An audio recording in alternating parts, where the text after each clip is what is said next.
Todos os anos, a floresta amazônica passa pelo desafio de sobreviver às intempéries e às ações antrópicas ocasionadas pelo desmatamento e pelas queimadas que ameaçam a biodiversidade e a vida no bioma.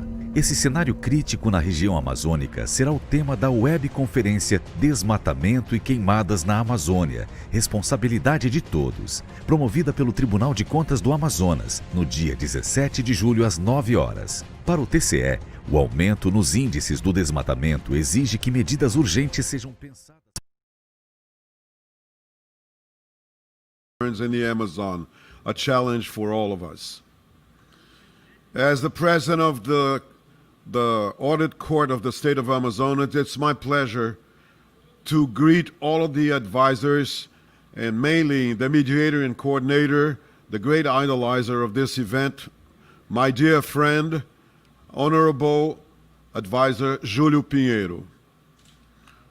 One of the pioneers in environmental issues in this court. And he is our great skipper and one of the most dedicated scholars.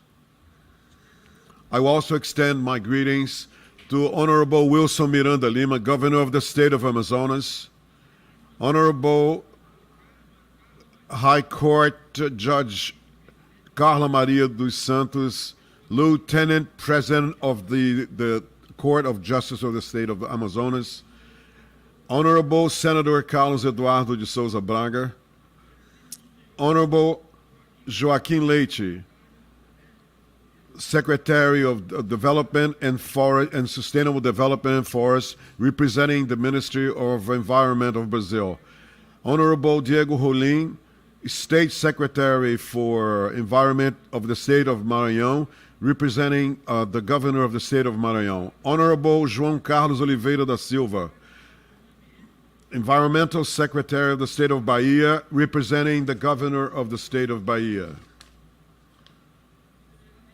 Honorable Marcos Apolo Muniz, Secretary of Culture, and all the other participants that are all committed with the agenda of our discussion today. I would like to take this opportunity to greet and welcome all the lecturers and debaters which are experts in their fields of activities. I am sure that they will add a lot of value to this meeting. The Honorable Fábio Júnior Filgueiras Nogueiras, dear friend, our leader, President of the members of the audit courts in Brazil. Honorable Eduardo Costa Taveira, State Secretary of Environment. Honorable Carlos Afonso Nobre, PhD and researcher of INPE and member of the International Committee of Environment. Honorable Ricardo Magno Osório Galvão, Director of the National Institute of Spatial Studies. Honorable Ismael Nobre, geologist and specialist in natural resources. Fábio Cardoso, professor from the State University. Honorable Dr. Henrique dos Santos Pereira, professor of the Federal University of the State of Amazonas. Honorable Anete Ferreira, external environmental control of the Audit Court of the State of Amazonas. I would like to also thank all the national authorities, all the representatives of civil society that are part of our audience right now, and also all of those that have committed to the realization of this event.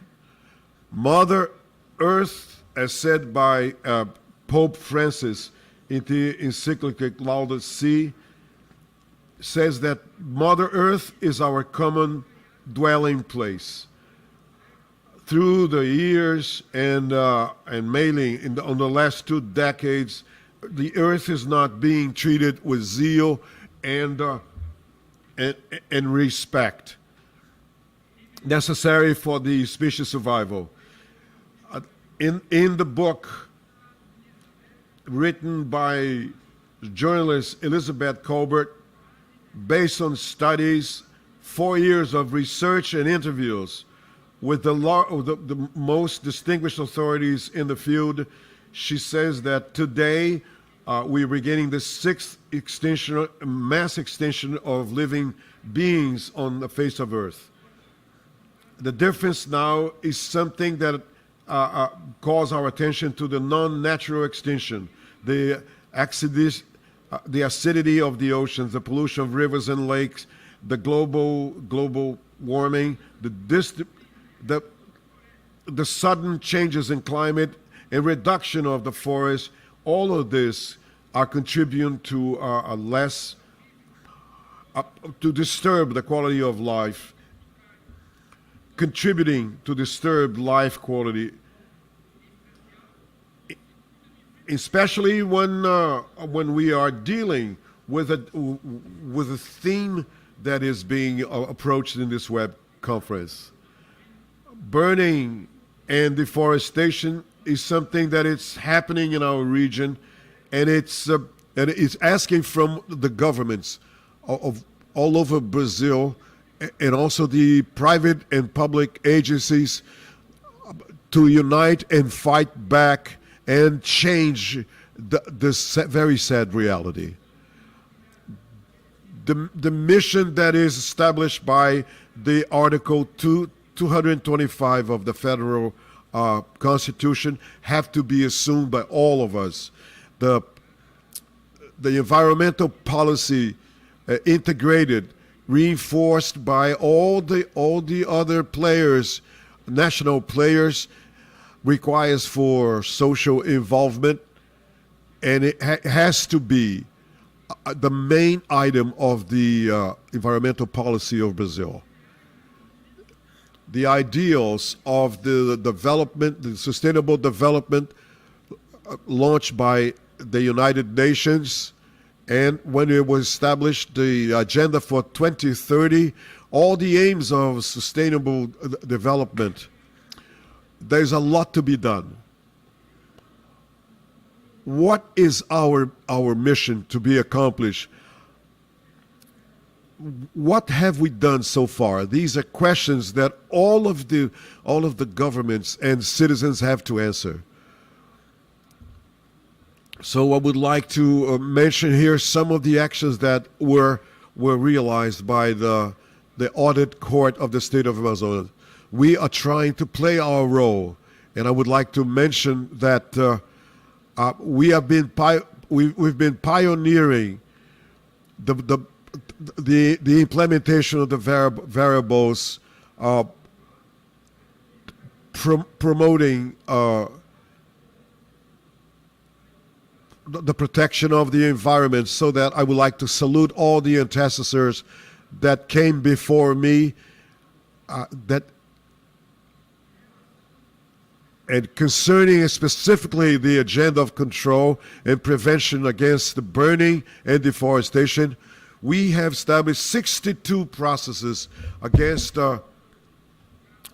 middle towns, and we have called the manager's attention. And this is also necessary to point out the participation of the Union Court of Audit, helping us in the conservation of the forest in the Amazon, and this is something that we will do next week. All the results of this partnership, the results express the importance that we give to the environmental preservation. On the first 6 months of my term, we have been communicating with all the environmental agencies all over the country, and we have been supporting the state environmental agency, and this is due to the size of the mission and everything that we have to do in the largest state in Brazil. We also have been in touch with all the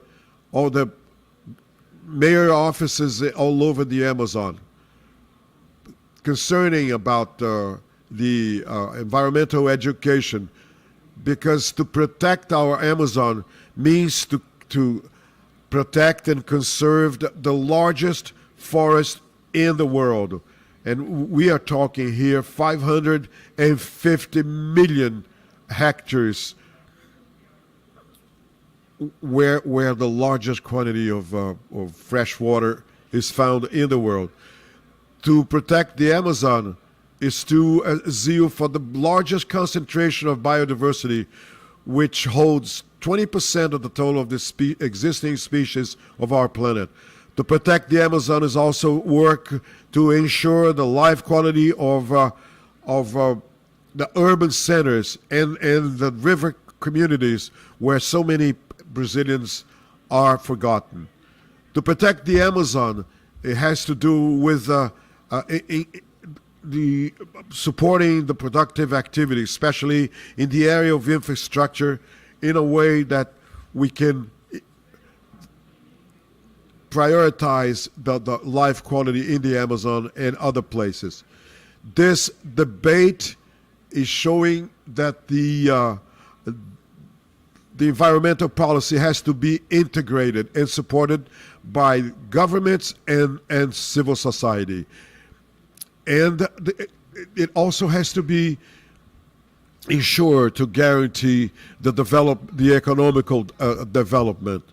We want to grow socially and environmentally.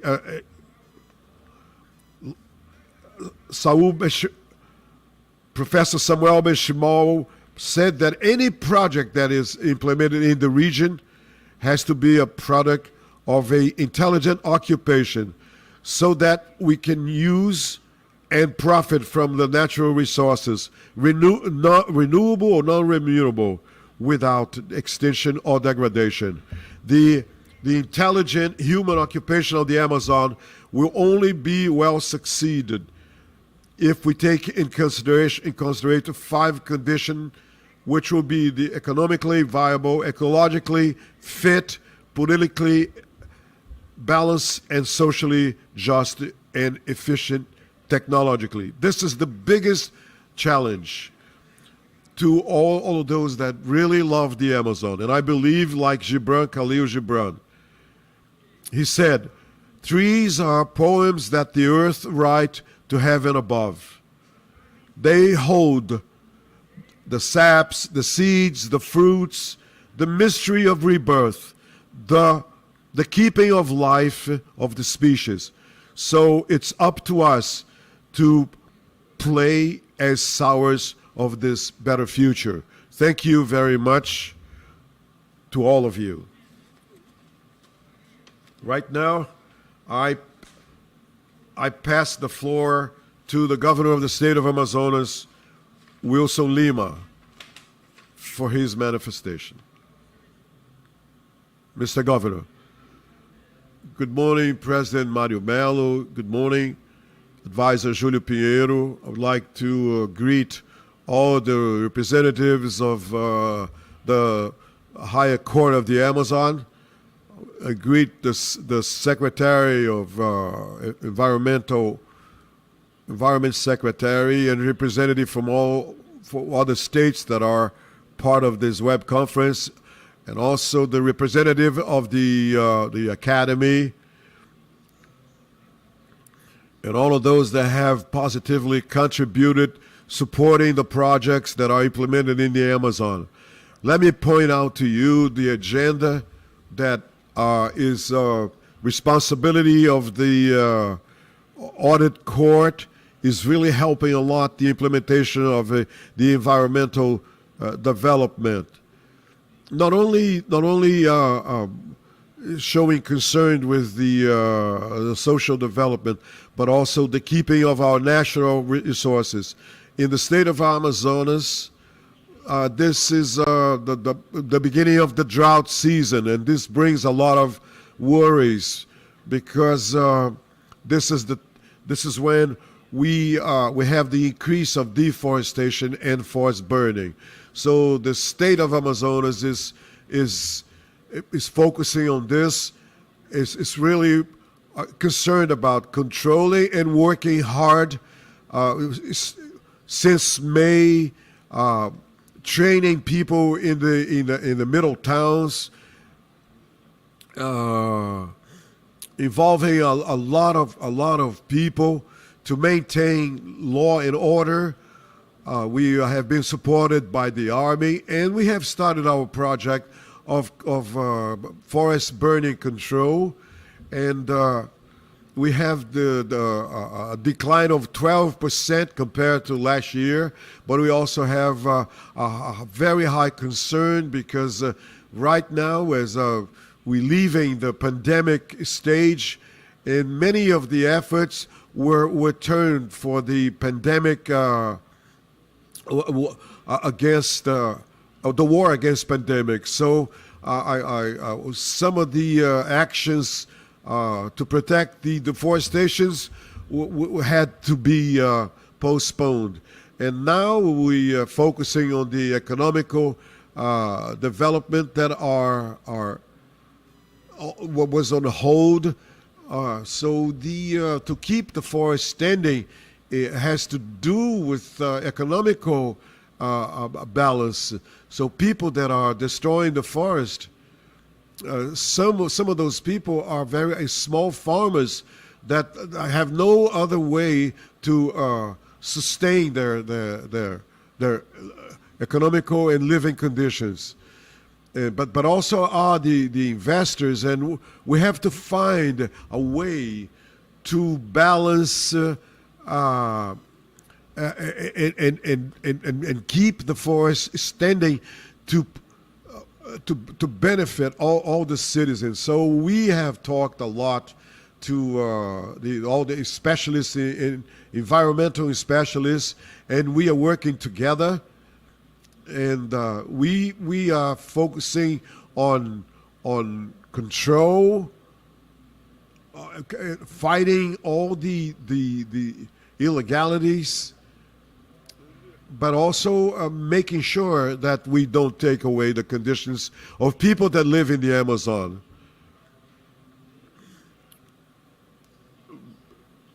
We have to jump over all the obstacles to protect the Amazon. We have the cultural issues, we have the technological issues, the payment for the environmental services.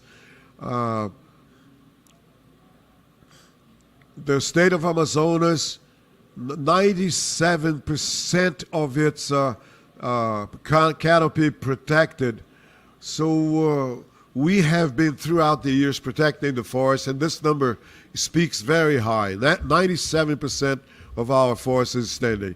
But we have to move on to the bioeconomy and turning the forest in an economical activity, so we can add value to all our products, and also that all the inhabitants of the forest can profit from the service that are provided by the forest. This is a very positive result, like the logging management and the fishing management. These are all activities that bring a lot of benefits to those communities. I believe that we don't have the possibility right now to bring the army all over the Amazon to help to conserve it. I believe in training and putting the dwellers to learn, the dwellers to work and have a income, and as a result, they will value and protect the forest.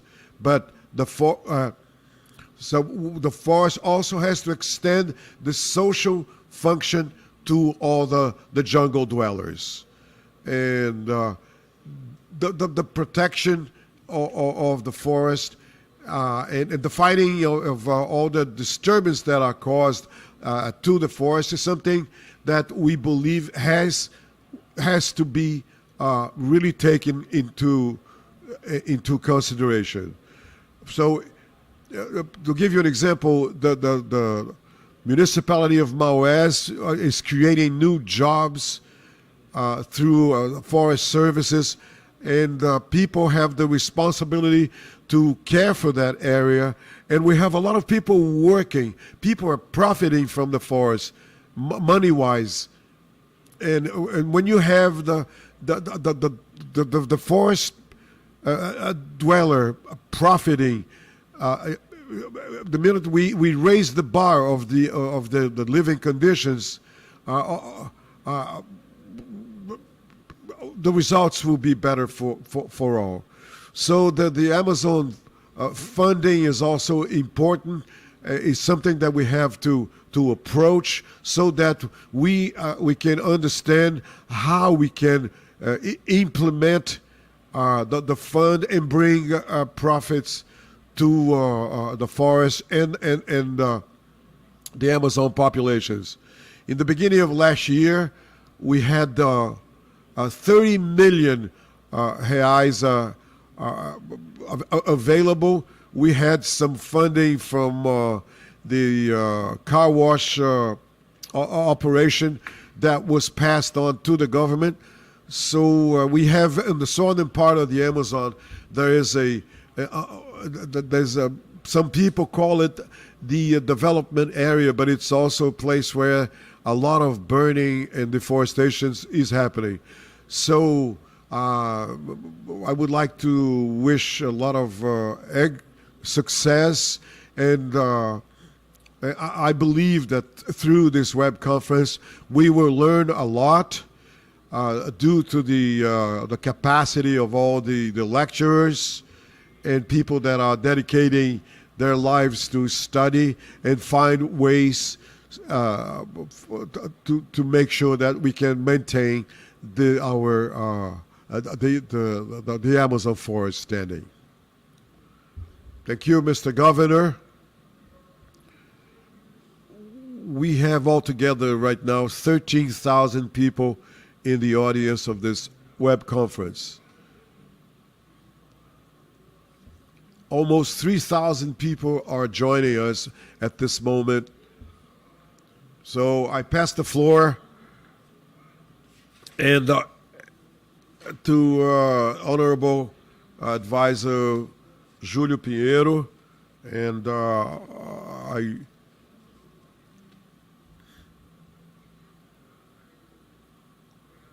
thank you very much to all of you for your attention. Thank you, President Mario Melo, for the kindness of your words. Thank you, Governor, for your presence.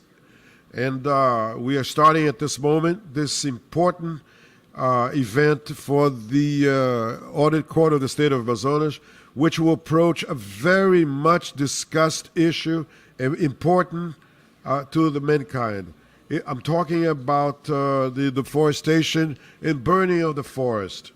The State of Amazonas Audit Court is playing a very important role for more than 9 years, and during that period we have done audits like the environmental licensing, conservation units, forest handling, water supply, solid waste that are really disturbing factors like open air garbage dumps, among others. We are aware of our mission to control the preventive environmental control. And this is an important theme so that we can we obey the contents of Article 225 and engage in the mission of in all the objectives of sustainable development, and making sure we obey and follow the Paris Agreement. The sustainable development objectives have to be achieved, and if all the unit courts get together, I know that the environmental control will be achieved. We have to put into practice and find the ways of a diagnosis to show what to do. That's why the Audit Court of the Amazon is playing its role, and we also are sharing our results with our society, because we are following what is established in our Constitution. To discuss this important theme, we invited 3 very important Brazilian scientists with international relevance. I'm referring to the Honorable Professor Ricardo Galvão. He was chosen appointed in 2019, one of the 10th most important scientists in the world by the Nature scientific magazine. Also, Honorable Professor Carlos Nobre, one of the most important scientists that has been involved in the panel of the panel for sustainable development by the and also Dr. Ismael Nobre, one of the innovators of important work that is being implemented in the Amazon 4.0, which prepares the sustainable development for the future. The Manaus Free Zone is another issue that we have to approach for its importance. It has a very important role in preserving the Amazon biome. But right now, we have to think about improving it, showing new ways through bioeconomy, bioindustry, pharmaceuticals, and cosmetics, among others. The Manaus Free Zone from now on will also be the theme of all our lecture cycles.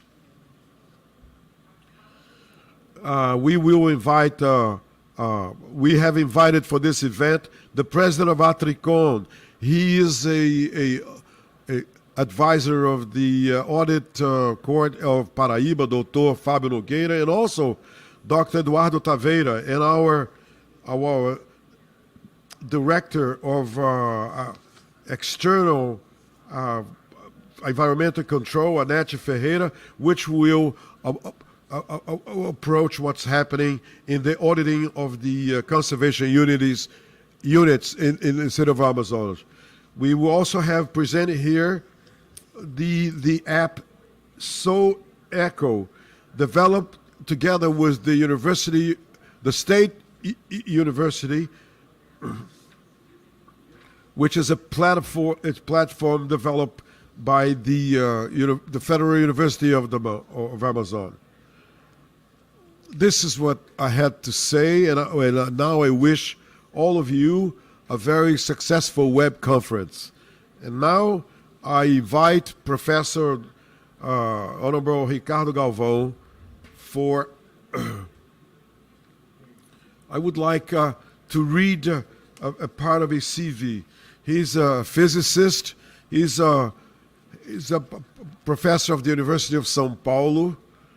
He's a member of the Brazilian Science Academy.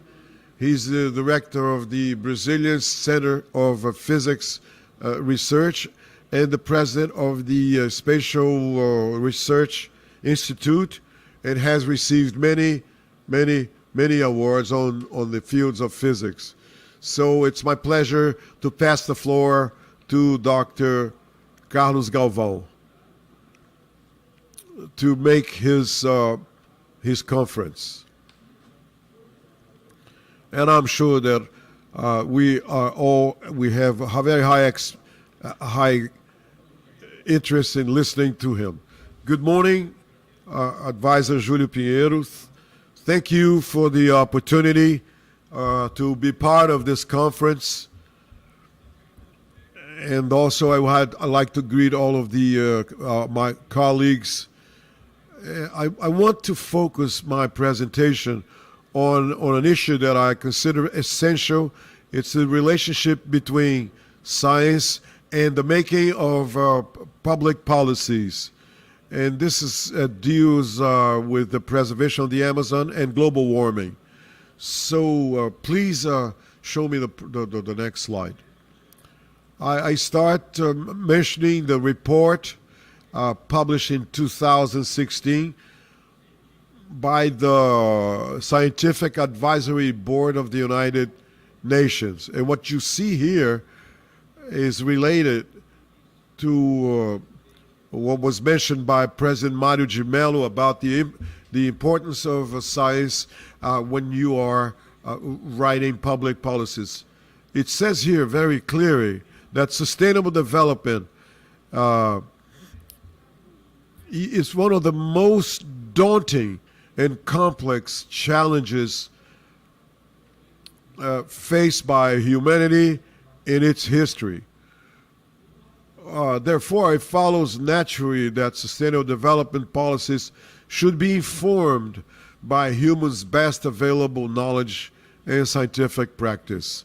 There's no other way to talk about sustainable development without referring to the best practices to benefit humanity, mankind.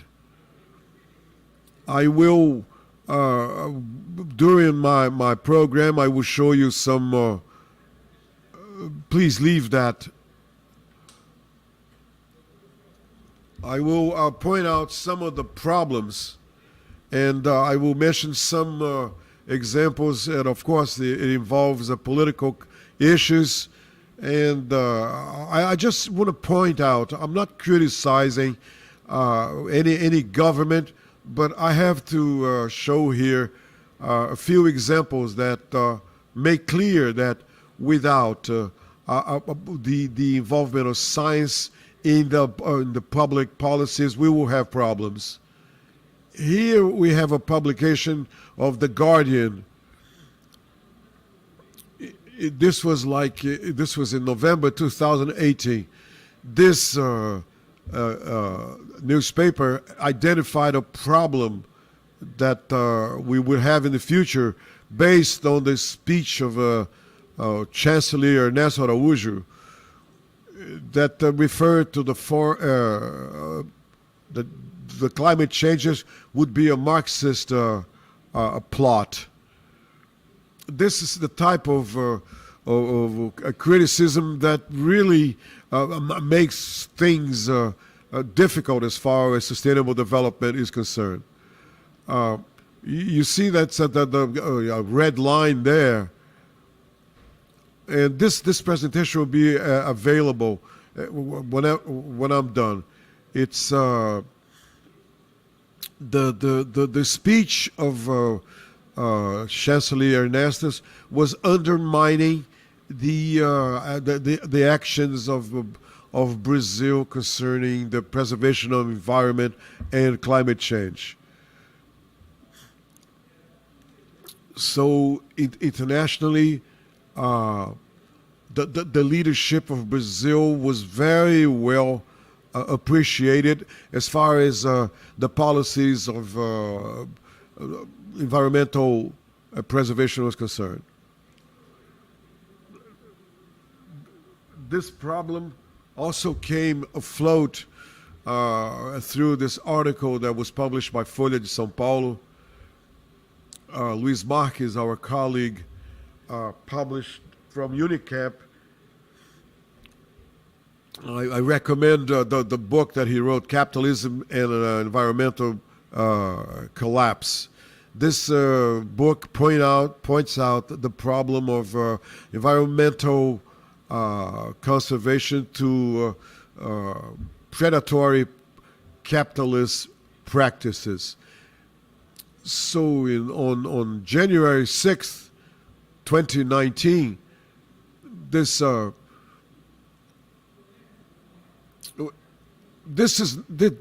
negativism is not a characteristic of the government only, but it's something that covers all the political sectors and this, of course, e- everybody was in denial that the global warming did not exist. Next, what they were denying, and so what you see there, instrumental results.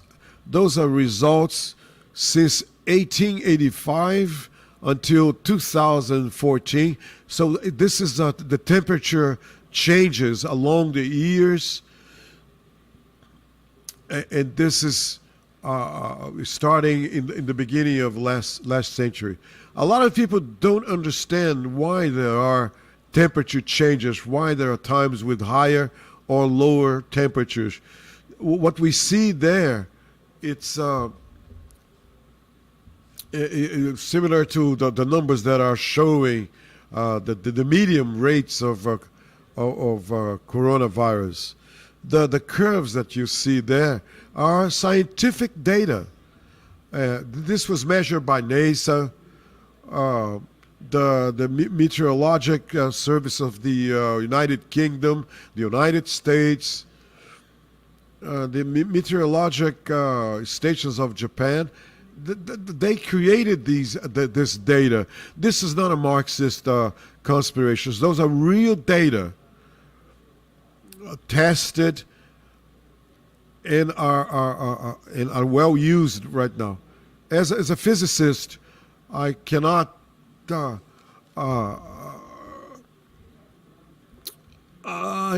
cannot. Since I left INPE, a lot of people ask me, how can you know exactly how was the temperature hundreds of years ago? But as a physicist, I have to mention a physical method that is very important. This is the method, the oxygen, a chemical element that the isotopes and in large number. The oxygen 16. There's another oxygen, the 18, that has a heavier mass, but both the 16 and 18 oxygen, they form water molecules. But there is a 99.76 of oxygen in water produced by these molecules. What happens at the oxygen, the water that is produced by the heavier oxygen has it's more difficult to evaporate, and so what happens is that how are the glaciers formed in the poles? Part of humidity is generated in the ocean by warming. So this vapor is taken to the poles where it cools down. But the oxygen 18 evaporates, and when it's starting to evaporate, it falls much easier. So when it hits the poles, the water that is laid there has less oxygen. So this toxicity of oxygen 18 varies with the Earth temperature. We have seasons that are much more warmer. When the more when it's warm, it evaporates faster. So also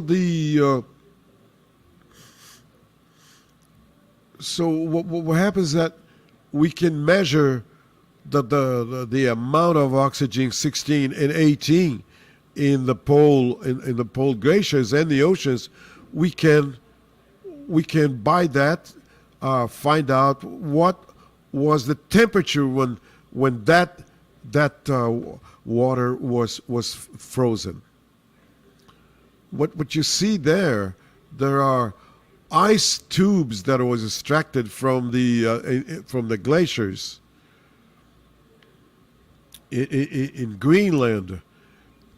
What they do there, they demonstrate the quantity, the amount of oxygen 16, and this is they use a very special technique for that. So some bubbles, air bubbles, are trapped in there. So they analyze chemically this bubble. They can see how much gas of the greenhouse factor was trapped there. You see the blue in this graphic, the blue lines there, those blue curves are the temperature that was measured in these stations, and the red curves, it's the number of isotopes 16 and 18 measured in the same station. You see how close to each other the curves are. So this measure system of oxygen 18 will supplies a ruler that we can measure the temperature from over 100 years before. So let me go back to the issue involving the involvement of science and public policies relating to sustainable development. This is a very interesting article that was published 3 years ago. Well, Scientific American. He points out something very important. Science has always been inseparable from politics. Of course, he says that science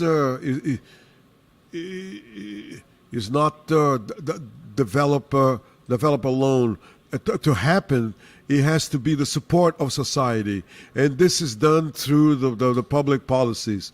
Unfortunately, the relationship between science and politics is not easy. Sometimes it becomes stormy when science produces results that are against the opinion of managers and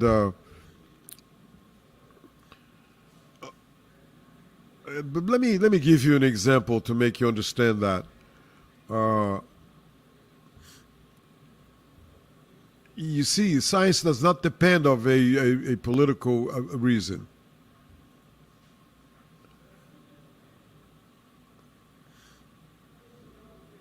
You see, my first example is of this agronomist, Nikolai Ivanovich.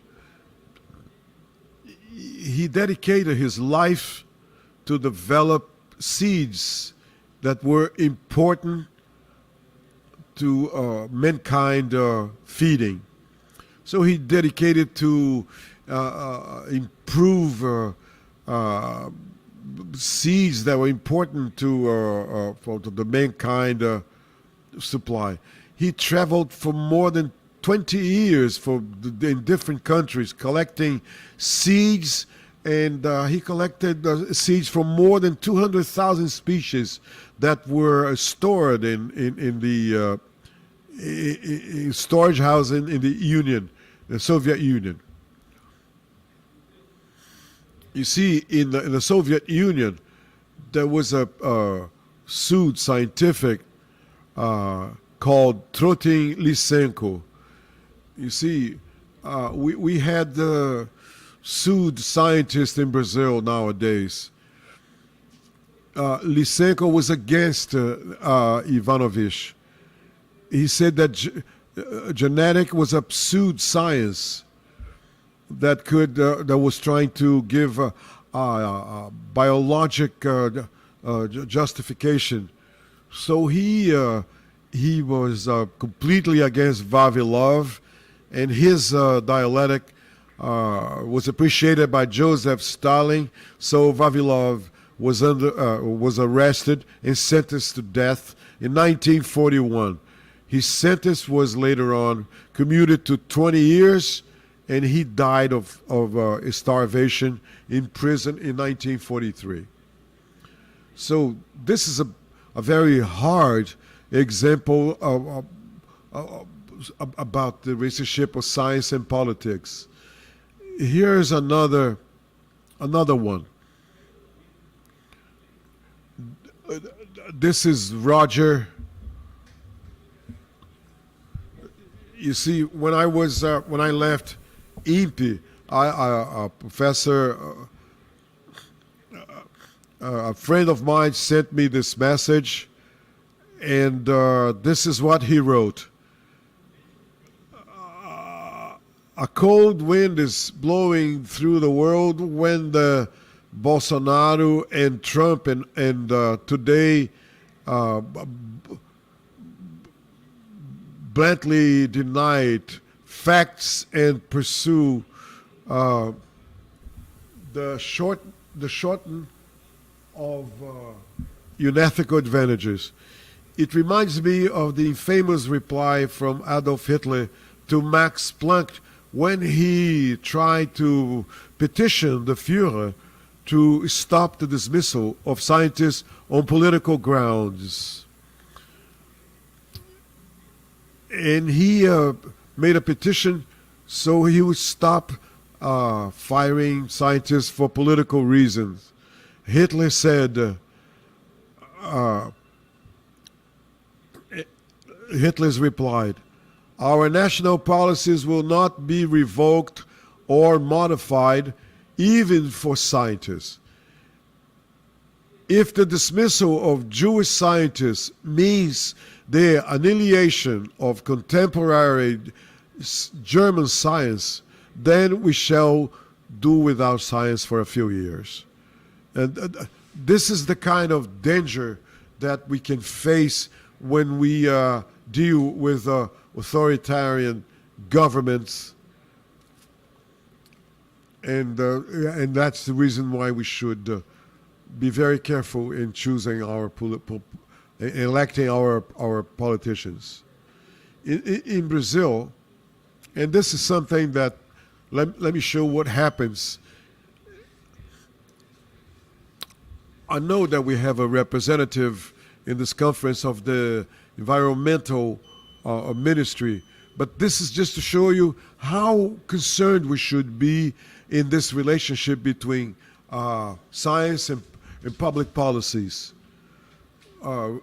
Minister Ricardo Salles started to implement negative actions against INPE.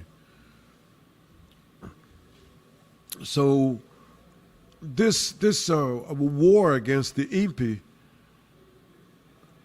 was because he was we did not agree with a lot of his positions, and we published the reports. We published our reports, but those reports, the data was not accepted. And then on July 3rd last year, General Heleno, during an interview, said that the data of INPE were manipulated. So I got a call from the BBC, and next slide. So I sent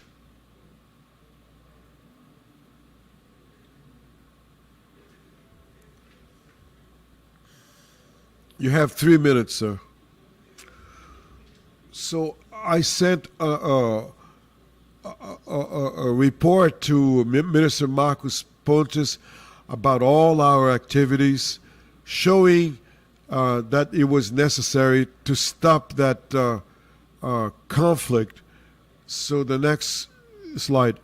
And I proposed that we could open a channel, a direct channel with all the ministries, so that INPE could explain how the data is collected, So, but I'm pointing out in yellow here, but of course, would respect the correction, independence, sovereign independence of the scientific knowledge. Well, even though we made that request, the INPE data were not accepted, and you all know what happened. Those are the INPE researchers that were called liars.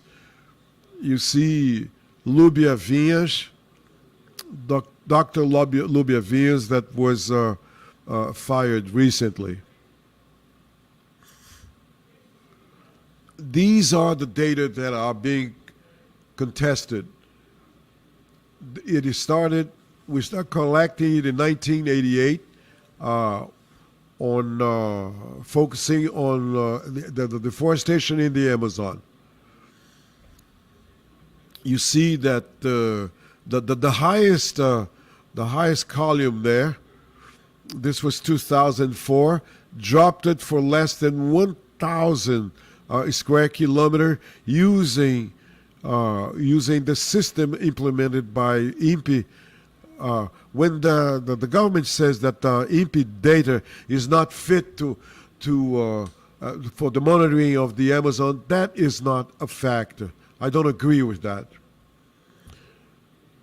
And to wrap it up, let me give you two examples of INPE alerts that were published from April through June 2019. We released 15 alerts of deforestations on the Jamachim National Park.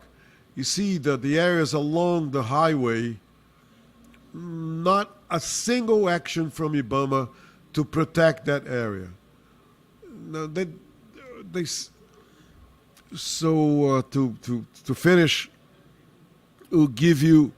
You remember the fire day that the president accused of being something done on purpose. Alfredo Wagner Berna de Almeida showed me this data. You see, this is a triangle in the Tapajós River near the city of Mini Itaituba. All those spots there, that's mining, illegal mining. So more than 7,000 spots on illegal mining. They were the ones that were burning the forest.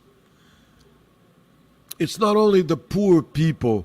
I was there. I visited that mining area. There's a lot of money being invested in those areas. And this is something that we have to face. This is something that we have to realize. It's a reality. It's happening. And I know that the audit court of the Amazon has ways and based on the concern that they have on protecting the Amazon. Thank you.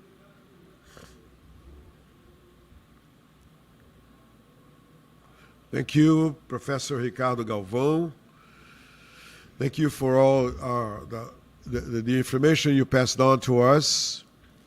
So moving on, we pass the floor to Carlos Nobre. He is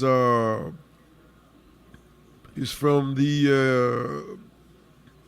he's a researcher, and he started working at the National Institute of the Amazon, and he also has an experience in the MIT.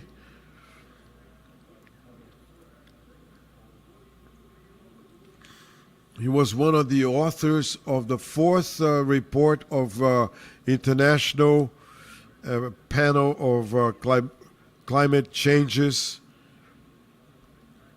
We would like to thank all the people that are joining us. Professor Juarez Freitas, he was with us recently. Colleen from the Governors Global Forum is also with us. Our colleague, Advisor Severiano, is also with us. So I pass the floor to Professor Carlos Nobre. Good morning.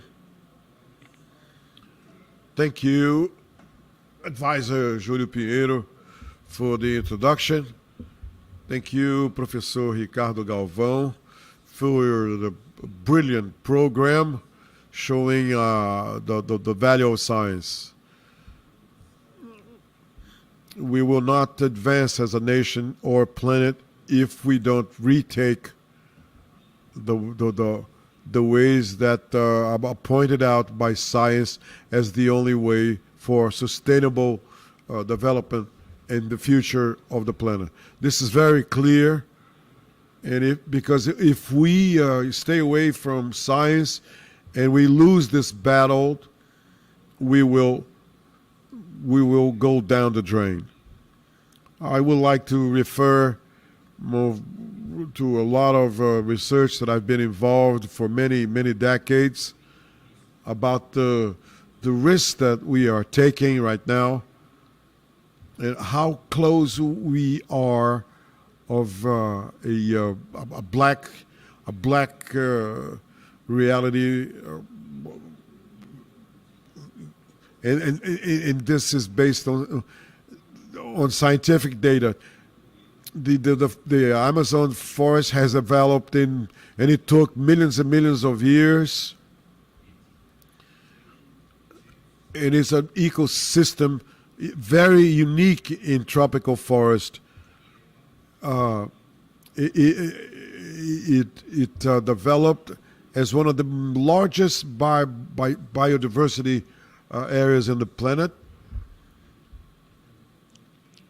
with an incredible capacity to recycle the nutrients.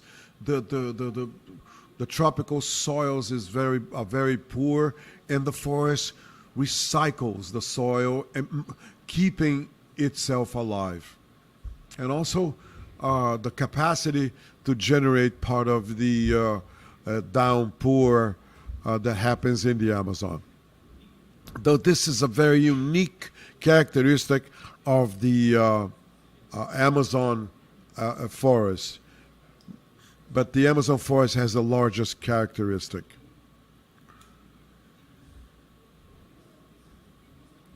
And we are very much concerned, and we have researched a lot about this tipping point. And we have concluded that we are not very far from the tipping point.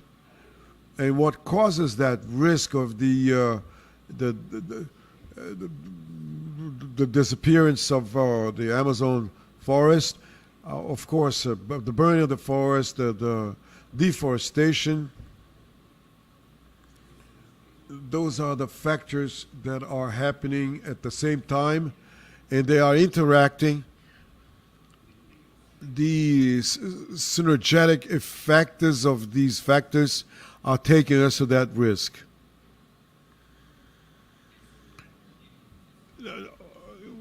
Well, this is a video, but this is a video. The green, it's the chlorophyll. It's a way to show you in this video. This is how green is the vegetation in the world. You can see that in the Amazon is always green. You look at the deserts, you look at all areas in the world that the green of the plants are diminished. But when you look at the Amazon, it's always green. This is one of the forest characteristic. So the forest exists because it exists. It always is transpiring the water that are collected by the roots, and it's always working. And it generates a very large quantity of the rain that falls in the forest.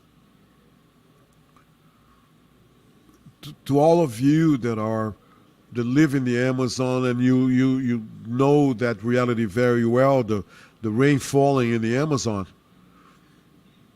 This should be a video showing a very small rain, and this is rains all over the Amazon. Part of the rain season comes from those rain episodes that relate directly with the forest. The forest transpire the water, and that water find the favorable conditions to become clouds, rain clouds, and this is a continuous process. When we look at the biomas, what is the main factor that calls our attention? It's the separation, the limits of the forest and the dry areas. The yellow area is the drought station. The forest, the Amazon forest exists because there's no droughts station season. In the Amazon, there's very few months without the rain. So the forest creates the power to survive, and it creates a super humid environment. And for that reason, when there's an electric discharge, it does not burn the forest. That's the difference between the Amazon and the dry areas, the Cerrado. In the Amazon, it has evoluted to the present situation. Another aspect.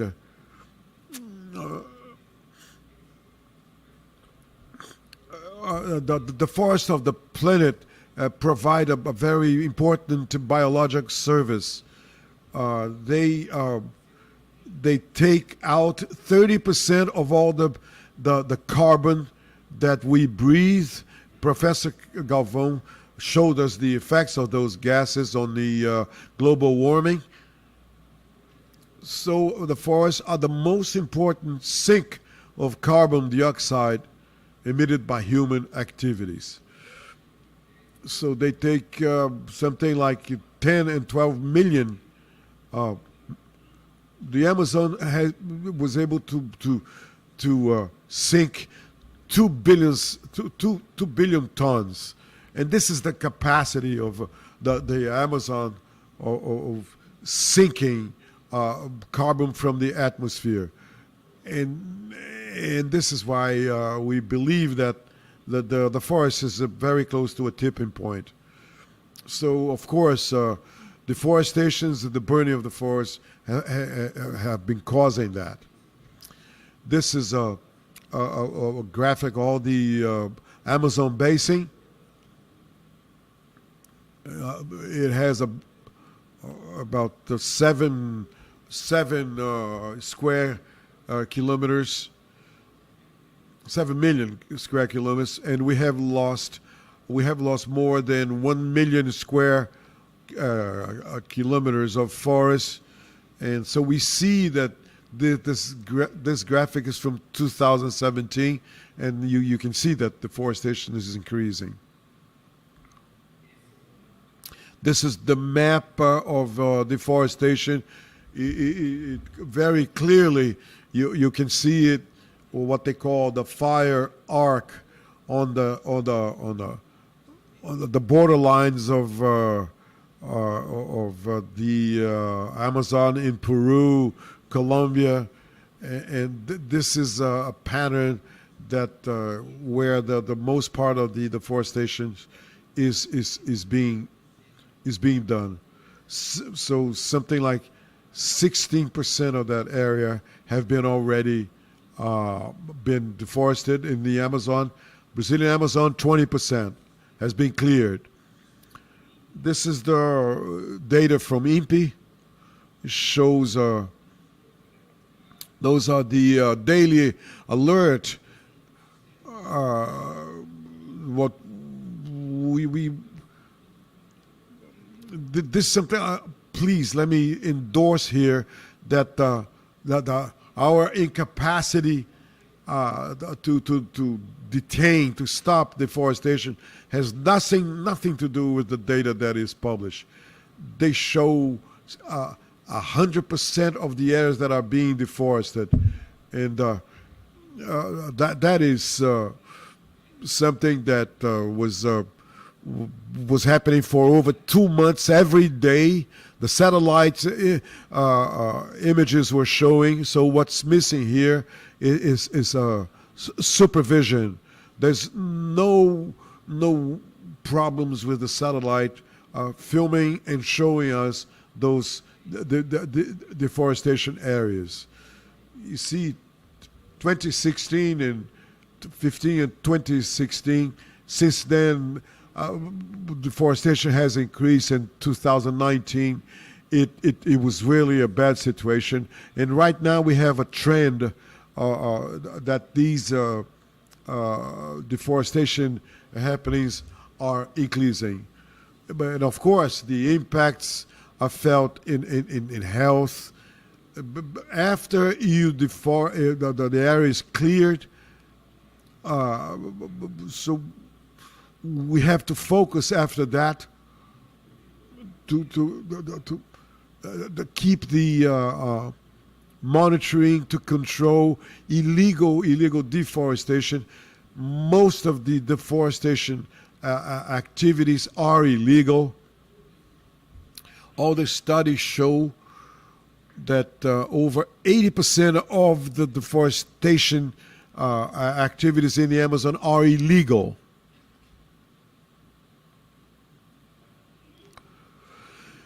Another factor that is a reason of a lot of concern are the burning of the forest. You see, the cleared areas have dropped until 2016, and then we had a very low rate in 2012. But look, you see that the burning doesn't follow the trend of the declining of deforestation. It shows that the Amazon forest is becoming more and more vulnerable to fire. It's very traditionally it's very humid, very resistant to fire, but this is something that is declining. The forest fragmentation is to dry season like 2005, 2010, 2015. There was a very high drought season. So that only makes the forest more and more vulnerable to fires. This is something that didn't happen 40, 50 years ago.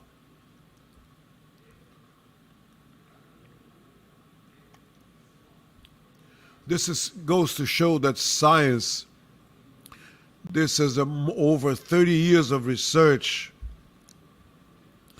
of a field research. We analyzed in detail what you see. For example, you see there farming is something that pasture is converts the tropical forest, and that there's more. It causes more rain in the forest. We understand very well that some people say they believe that if you just put grass, a lot of people believe that by putting grass doesn't change anything, and replacing the forest by grass. So this is part of the research that we implemented. So the forest is very close to a tipping point. This tipping point would convert 60 or 70% of the forest in a savanna, in a degraded area, would be the southern and eastern part. The forest would continue in the western part, like close to the Andes, because it rains a lot there. Because the Andes, they keep a very large level of downpour. So there the forest will be maintained. But in the other areas, 70% of the southern and eastern part, the forest would be replaced. And with the dry season, frequent dry season, we would appear a lot of savannas. So this is the question: how close are we right now of this tipping point? 100 years, 200 years, or less than that. So what I want to point out here is that we are close to that tipping point.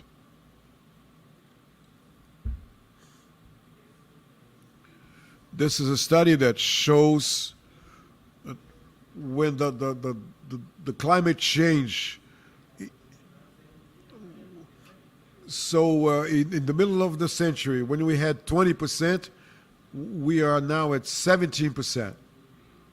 The burning effects and the amount of emissions, all of that reason of forest will be restricted to that area there. So 60% of the forest will be converted into a savanna.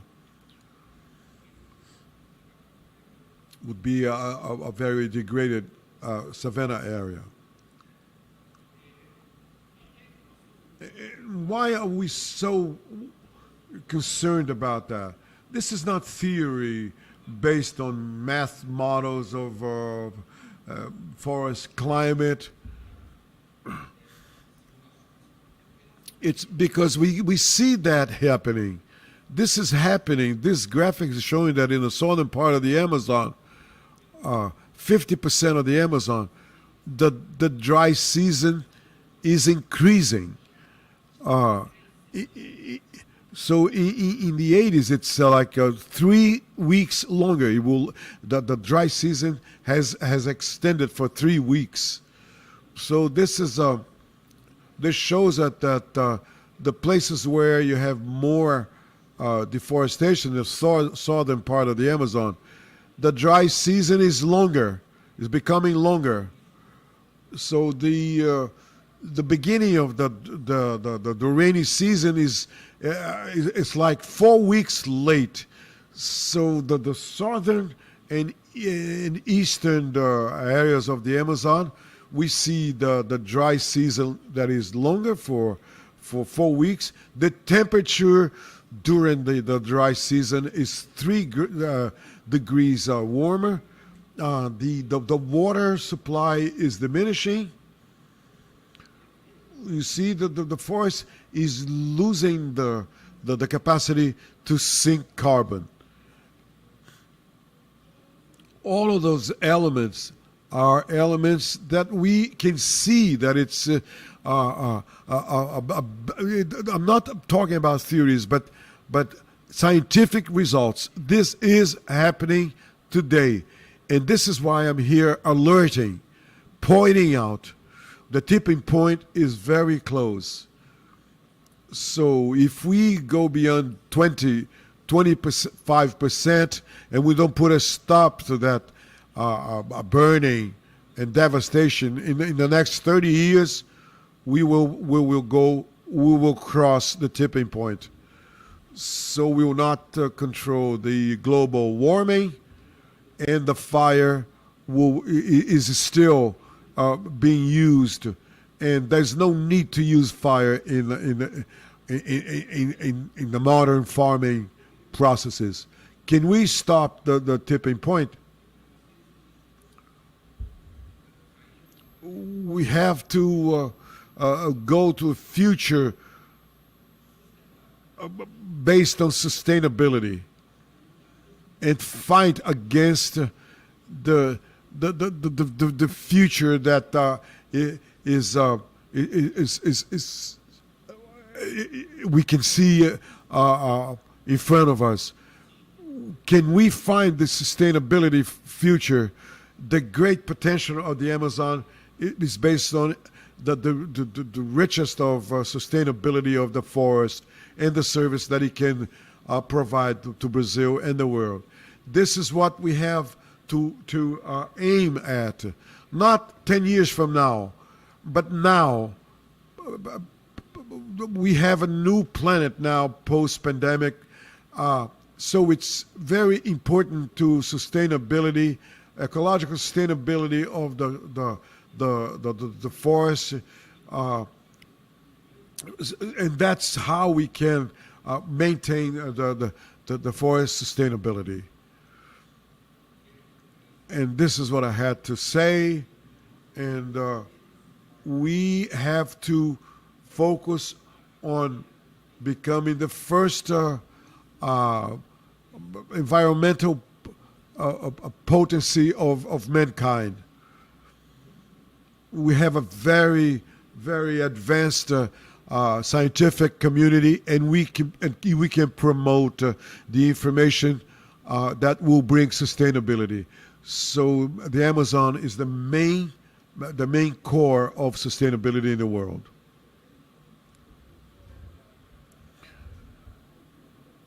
Thank you for your program, Carlos Nobre.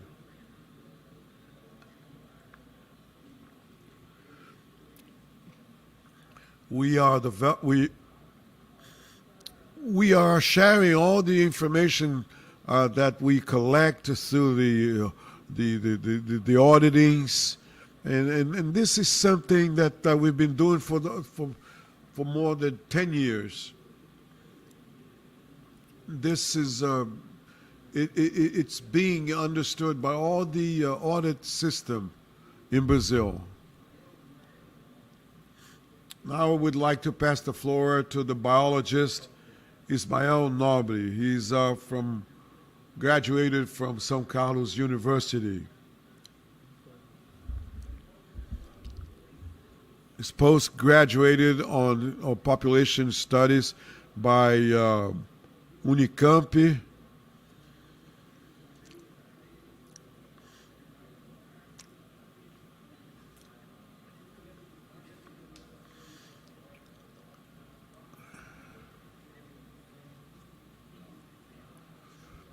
He's going to approach the fourth industrial revolution, 4.0. The floor is yours. Good morning. I'd like to thank you for the invitation. Thank you for allowing me to be here.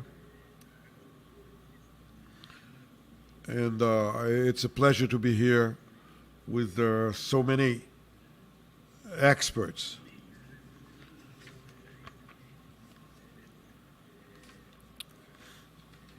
And and through this web conference, we can share all the information. And let me introduce the project Amazon 4.0. And how can we acquire basis for the new bioeconomy of the forest, standing forests, fighting the deforestation in a fourth era of the Industrial Revolution. So is it possible to develop economically the forest? The forest historically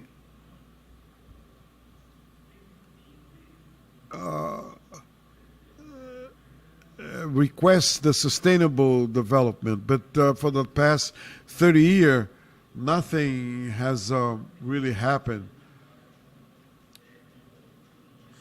and but we are still focusing on a traditional economy. So let me show you one or two models.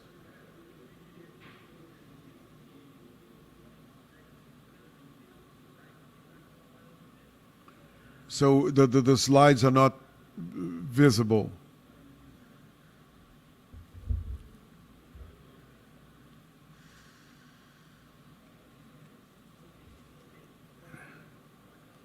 Okay, move on.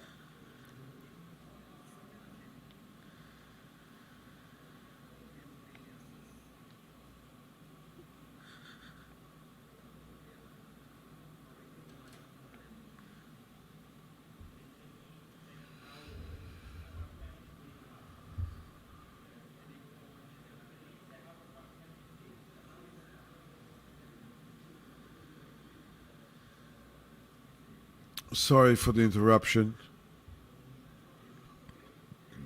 There you go.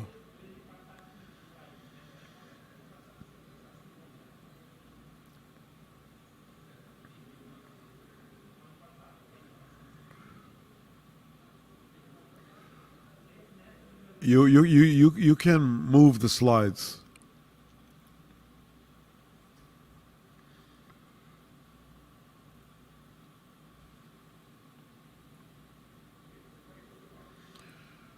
Please move on.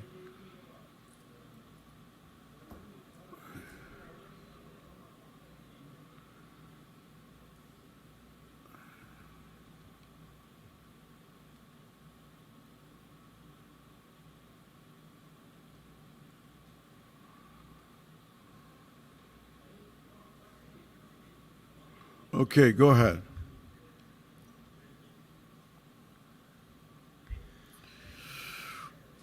So this is via number one. So it's legal protection on large areas. Is this 47% of the Amazon forest is legally protected? So there has been a very large advance. We have the second via, which is the intensive use of the land for production of commodities. And this is the data that show the evolution of deforestation in the Amazon between 1997 and 2015. This is just to reinforce the first via conservation and the increasing of production of commodities. Second via are necessary conditions. It's necessary a new paradigm of sustainable development for the Amazon. Let's think outside the box. What can we do for land use and climate change risks in the Amazon and the need of a novel sustainable development paradigm? This generated an initiative made by a group of scientists that created the third via, Amazon via. We approached for a year all the main issues.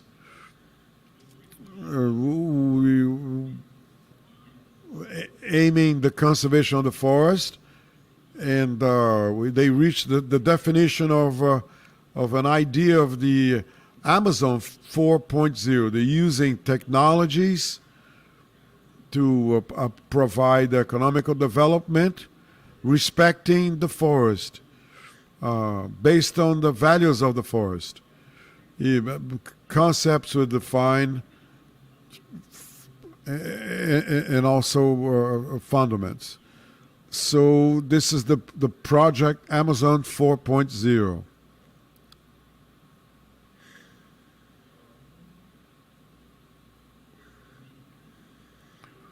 So how hard it is to add value to the biodiversity in the interior of the forest.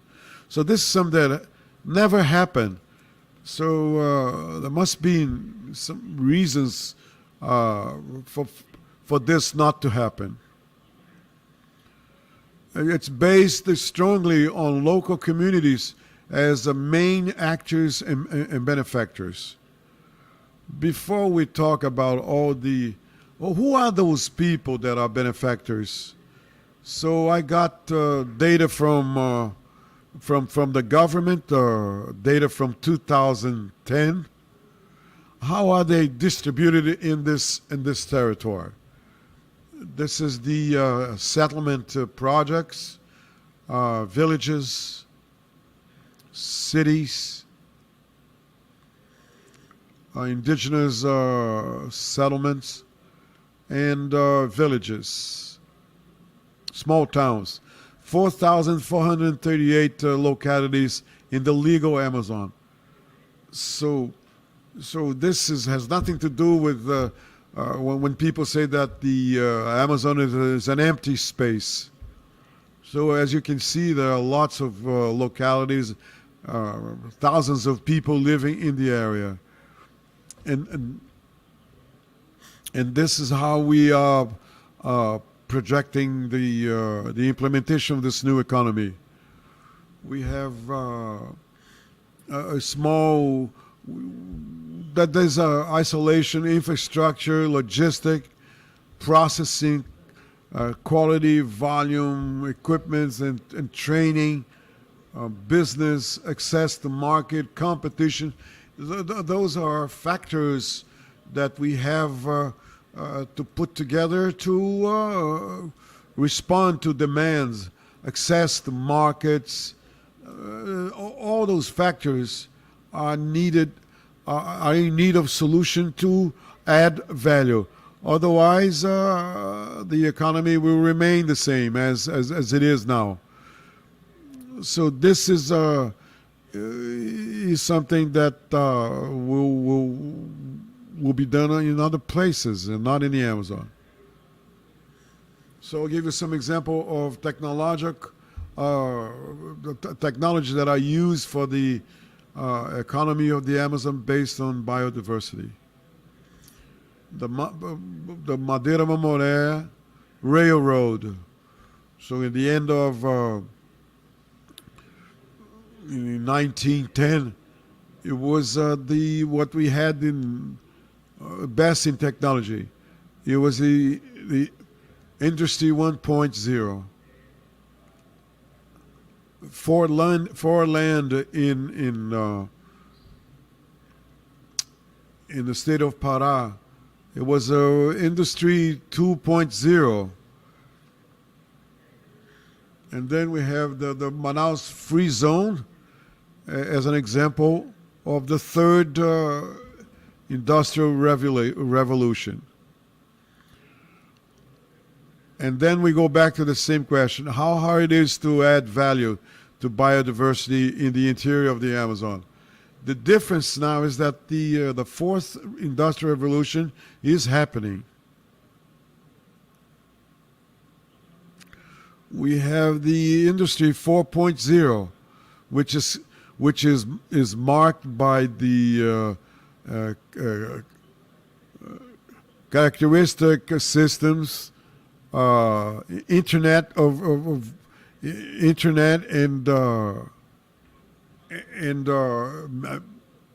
communication medias. When we talk about the Amazon as being an isolated and very far away land, you can see that we have technology that is being used in Mars, communication, power, videos and selfies. This is done by this robot. So we have technological capacity for this. For sure, we have a much easier ways to operate in the Amazon. A good example of large distances in the Amazon. We sometimes have 3 days by boat to reach a locality, or you can use drones. You have, when you add value, everything becomes easier. You see, we have equipments that can be used inside the forest. Power. We have solar power systems. We have off-grid solar system.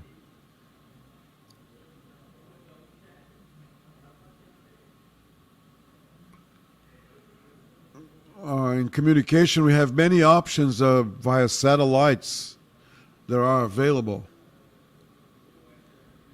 This company HughesNet that is operating in the Amazon. We have government programs using optical fiber. You see, I'm showing these technologies because the satellite network is, for example, they're launching now microsatellites.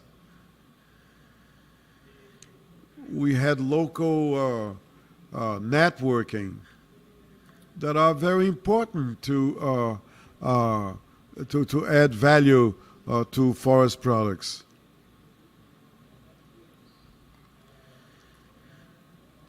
You see, we have the virtual reality, increased reality.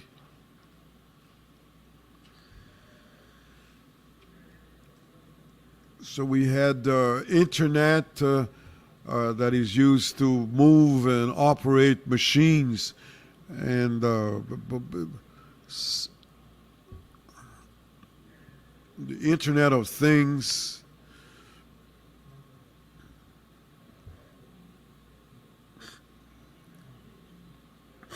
And so we can provide articles to be consumers use. You see the granola that's sold in the United States. It has a little seal there that shows that it's real food.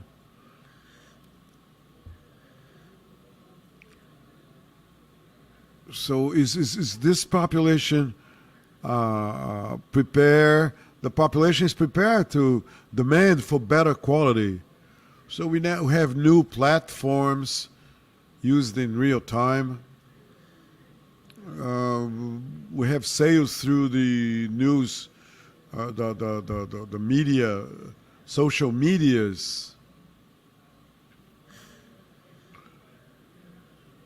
You see, like this example in China, we are so worried about supplying China with commodities, soy. Look at the size of the online marketing in China. You see, there's over 900 million people operating online in China. You see, this is tracking system.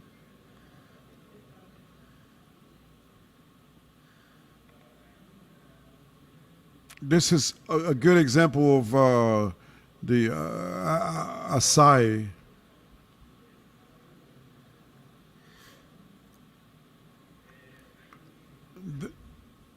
This is a Washington Center where you have a store selling acai. You see Macapá in Manaus, where we can eat, taste a good acai. This is a world experience now.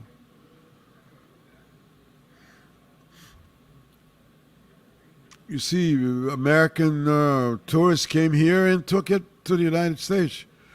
You see, this is pure. Acai now is a fad in the United States. That is being promoted heavily.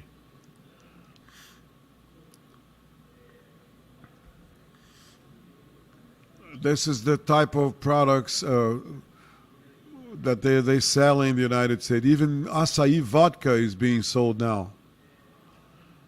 And what we do in this industry, we pick the seeds, we pack, and we send it to the import. This generates more than $1 billion to the Amazon region. All we do is comparing to the soybean fields. You see per hectare the production of acai is 8 times larger than soy. And considering that we don't add value, this is the market, the acai market is 15 times larger. And what can we do that? The processing in those localities in the Amazon. You see, forest products, we have specialized molecules, we have genomes and genes information. We have a very rich economy. You see, I talked about acai, but there's already more than 450 species of plants in the Amazon with medicinal value. Specialized molecules, linalool, base of the Chanel number 5.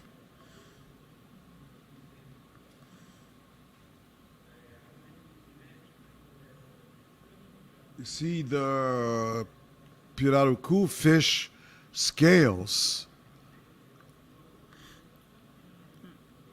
So due to the pirarucu resistance to the piranha bites, they got the scales, and we sell handicraft, and other people are developing other products, genes for an enzyme that can convert cellulose into sugar.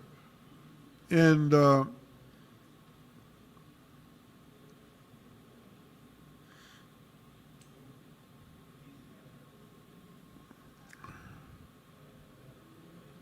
so the Amazon 4.0 project, it's what is the base of that project? It's to identify the knowledge accumulated by nature, represented by Amazon biodiversity. Develop the ability to read and understand that knowledge. Develop the capacity to apply that knowledge to respond to the human demands. Develop the capacity to produce goods and service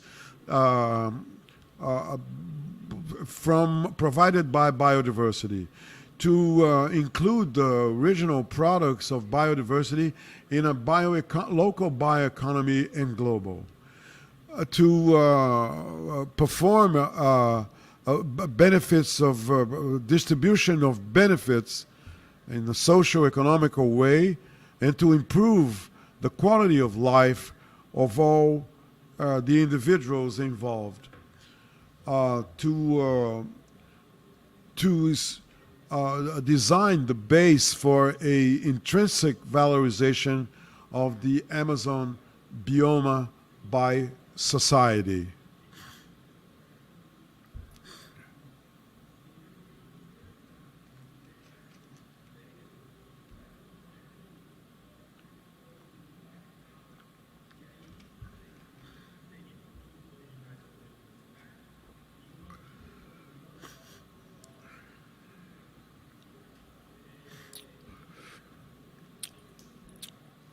So the idea is to link the Amazon to the large markets.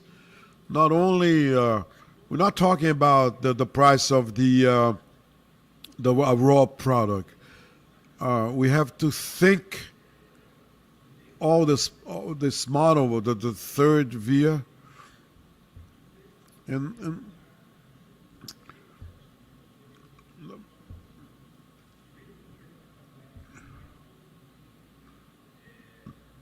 so there are technologies that will help us to promote that the distribution of benefit is automatic It's not. It does not depend on the goodwill of the actors. So we can identify the chain from tip to top. All those items involve technology. So that is why we apply the concept of 4.0, and this is all available. So we have to establish the basis for a intrinsic valorization of the Amazon bioma by the local society. We have the local actors like the government. You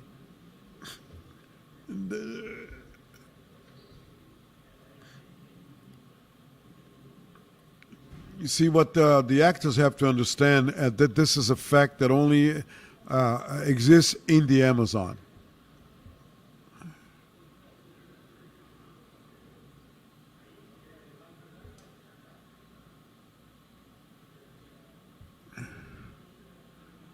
How can we implement the project and all those proposals?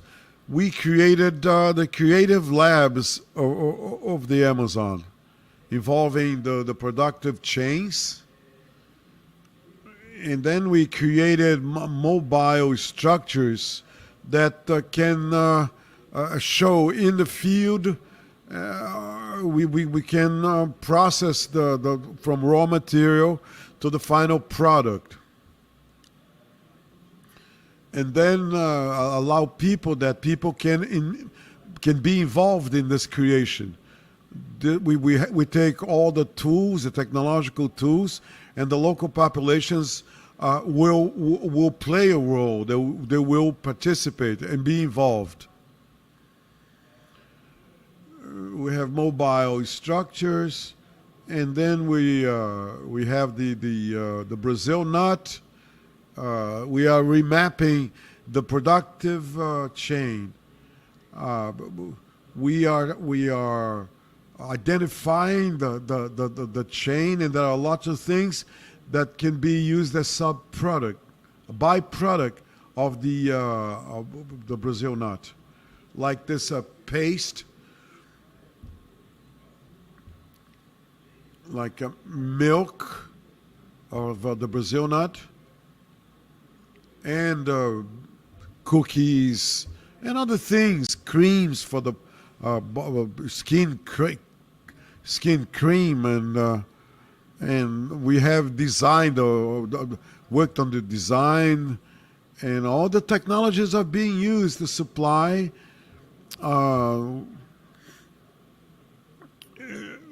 and convert a chain that is really over.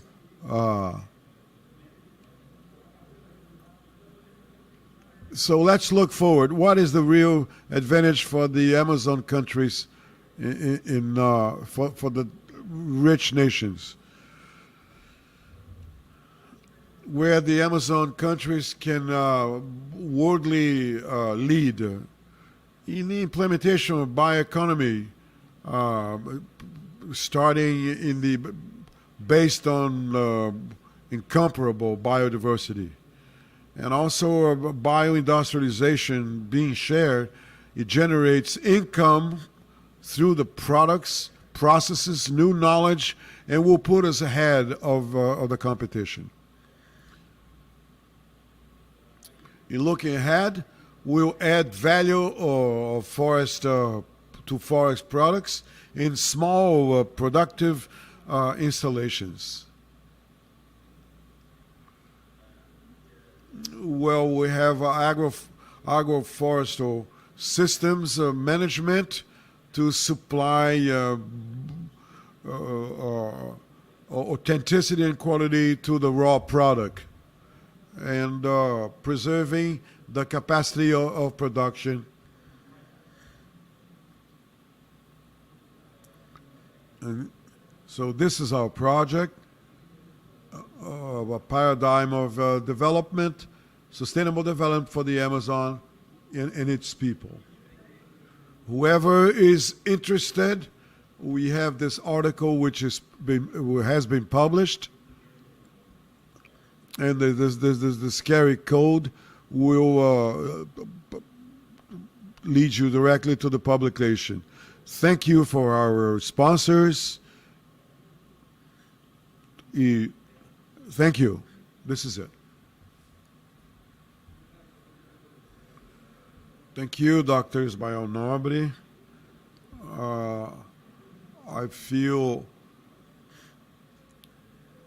I think that the next step will be talking to the two universities, but on behalf of the President Silvio Pulga and Cleinaldo Almeida from the state and federal universities, I would like to thank all of you that are helping us through science, the improvement of the auditing quality. I invite now Fábio Cardoso. He is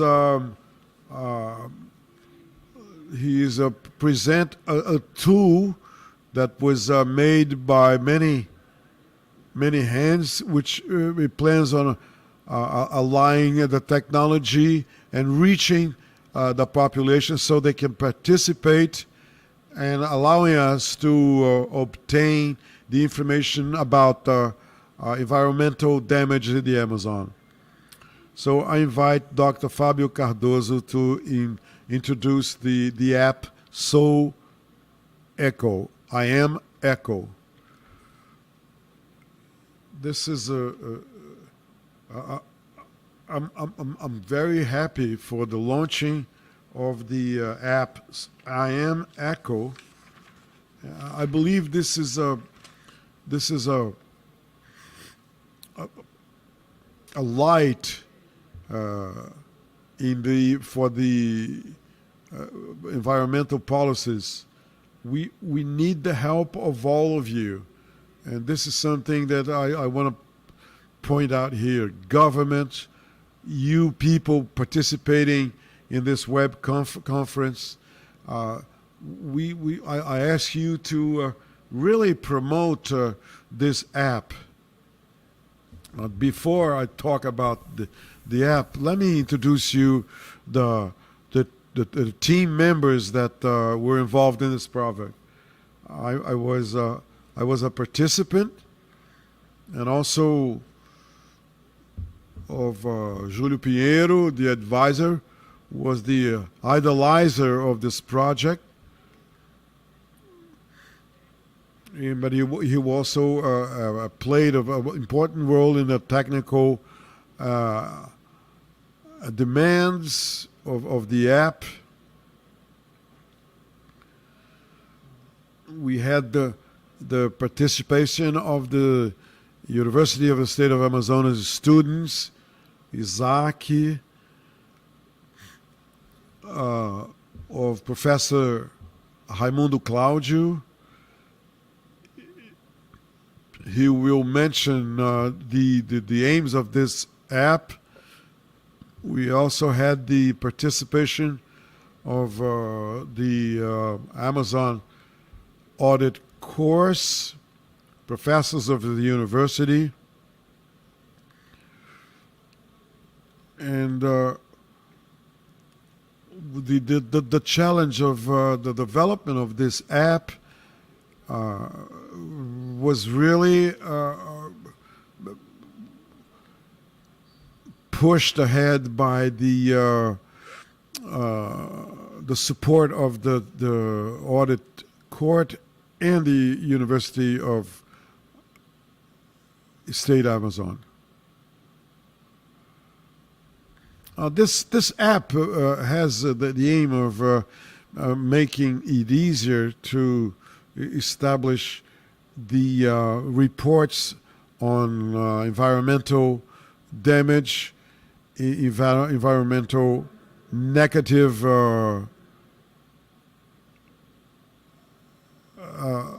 activities. So we aim to supply a tool that will help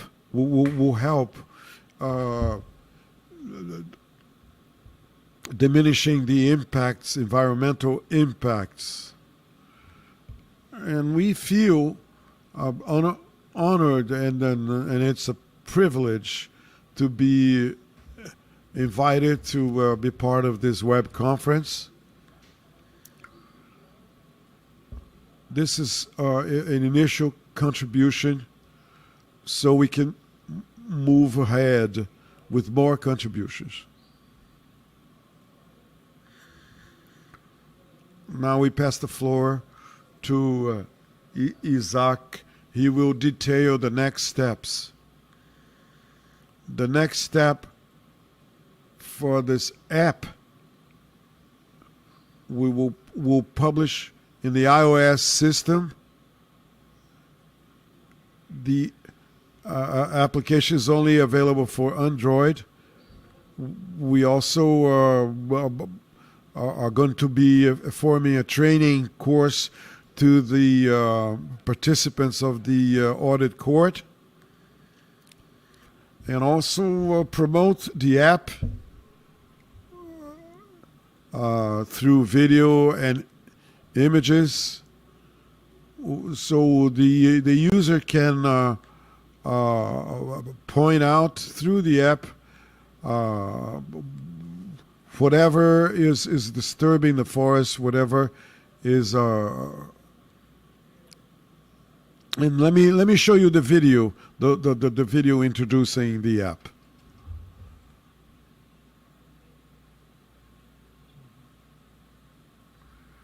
This is a technology that allows the population to communicate canal fácil e gratuito para fazer denúncias de crimes ambientais e má prestação de serviços públicos. As denúncias podem ser anônimas, em áreas rurais, urbanas e com geolocalização. Após o preenchimento do endereço no app Sou Eco, você escolhe o tipo de denúncia, descrição e qual imagem quer anexar. Com a disponibilidade de conexão com a internet, o usuário Court of the Amazon, the reports can be identified. And many of those reports will be in a database in option TCE, environmental TCE.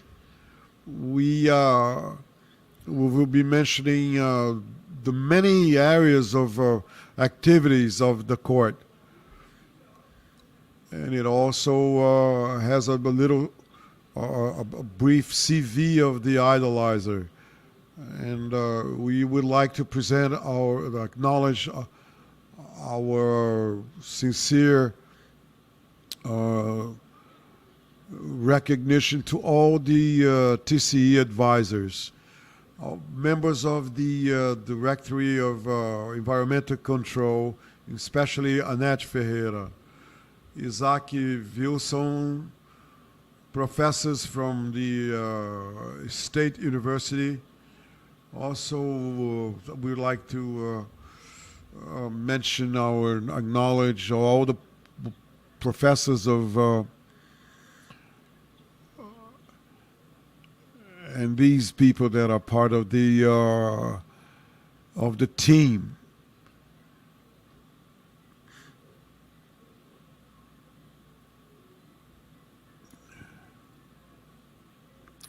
The app So Echo is available. You can download right now. You see, this is a very important tool that can be used any place on the planet. This is going to help us to identify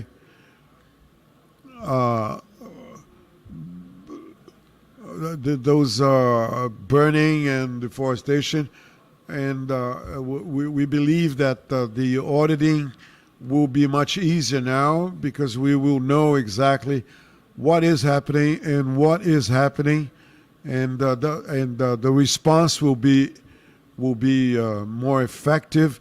And if you can promote this app, please do. This is important, and will be also available in the iOS system. So now I invite Professor Henrique to talk about the ODS Amazon.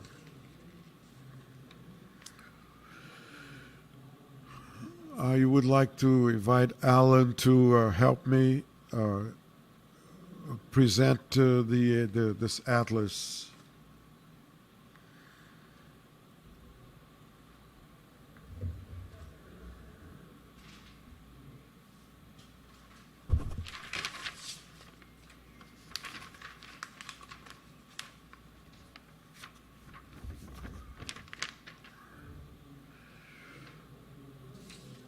Can you? I think you can see the slide.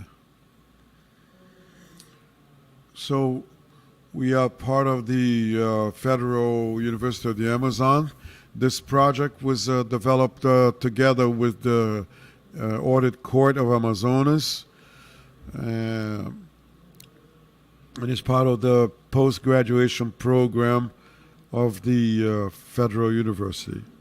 Our objectives are localizing and establishing the area of Agenda 2030 for the United Nations through aims and markers on the scale of governments, and we are using the Sustainable Development Objectives to all the municipalities, 62 municipalities, and the social mobilization in the state of Amazon. This is our site, and we hope that the users will log in to get the information. The main element of this project is our platform of data interaction. This is an example of one of the reports involving the eradication of poverty. It's an interactive platform. You can select a municipality to find out about the performance of this municipality. Like I said, we have 6 national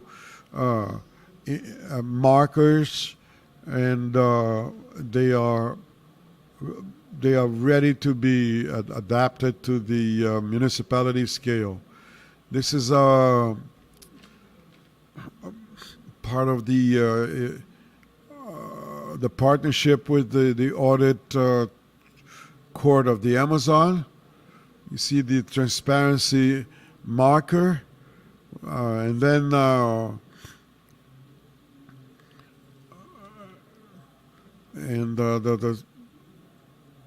this refers to transparency and the quality of the public manager's performance. On the left, on the left hand, you can the user can choose the market that he can follow. So we have our reports where the rates and indicators are converted into analytical studies. We are right now closing a very special series about the pandemic in the Amazon. We're part of a solution network, and recently we also joined the Partners for Review, which is a transactional multi-stakeholder sponsored by the German government. So I'm Henrique Pereira. Thank you for your attention.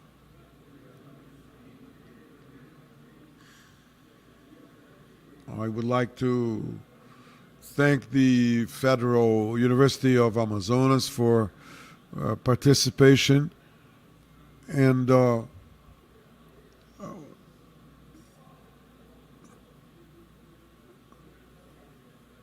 thank you very much for supporting us, and also for this new tool, So Eco, and this will really make our actions much easier, and support what we support for many years.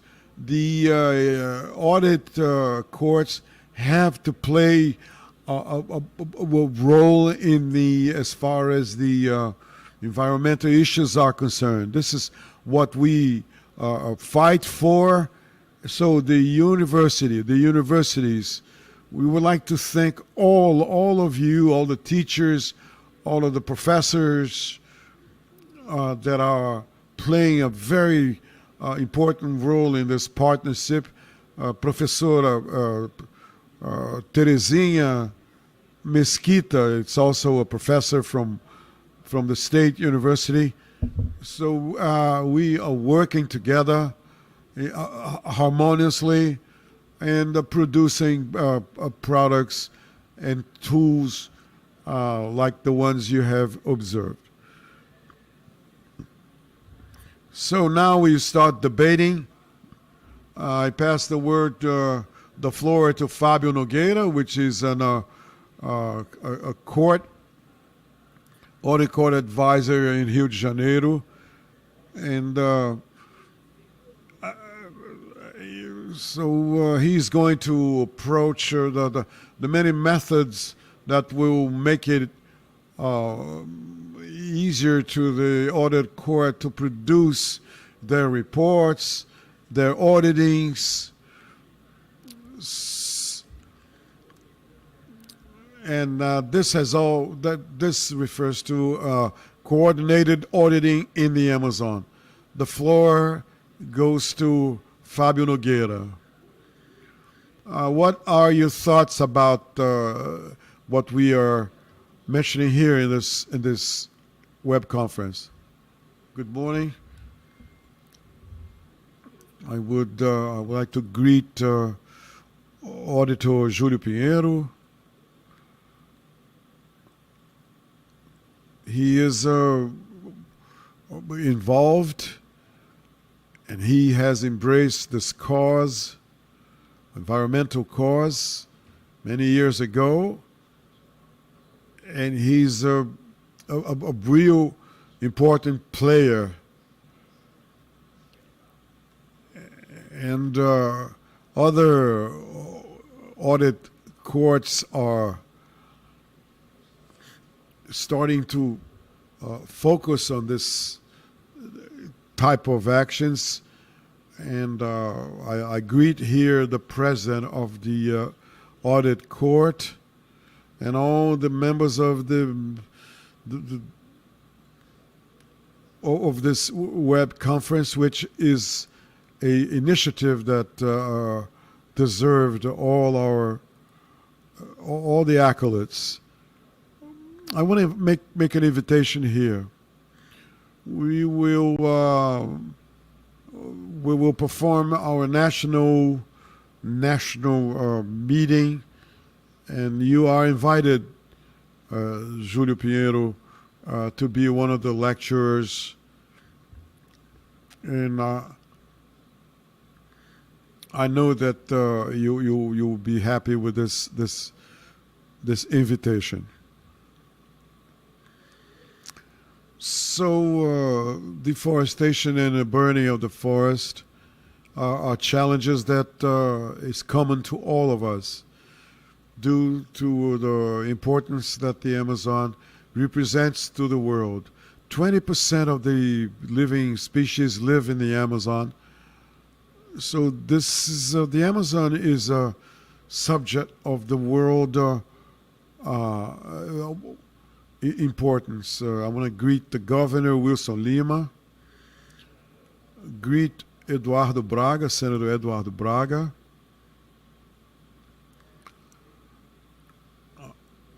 I have a very deep respect for the National Congress. The Amazon Audit Court is pioneering this cause, and it relates a lot to the environmental control. There are so many initiatives. I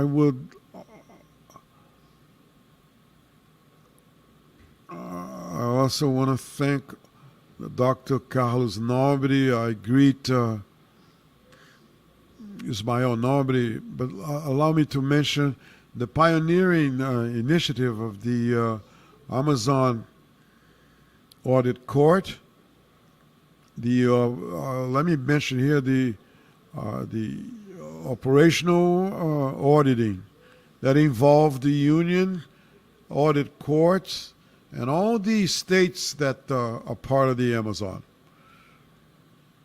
So this points out and translate the pioneering activities. And I'm very impressed with the launching of this app, the SOECO app. And now it's through this app, the information will be available not only to Brazilians, but to people all over the world. Julio and I have talked about launching the app in all the audit courts of Brazil. You see, the president of the committee is also in our audience. And allow me to promote the ODS Atlas, which I believe is very important to our cause. And that there's an aspect that I would like to mention, that Julio has had this doubt, a doubt that it's not only related to people that are involved in the auditing courts. What has the auditing, the audit court, what has it to do with the environment? Now, you see, this is part of our responsibility. It's written in our Constitution. There are competencies that are attributed to the audit court. So based on Articles 70 and 225, so the environment is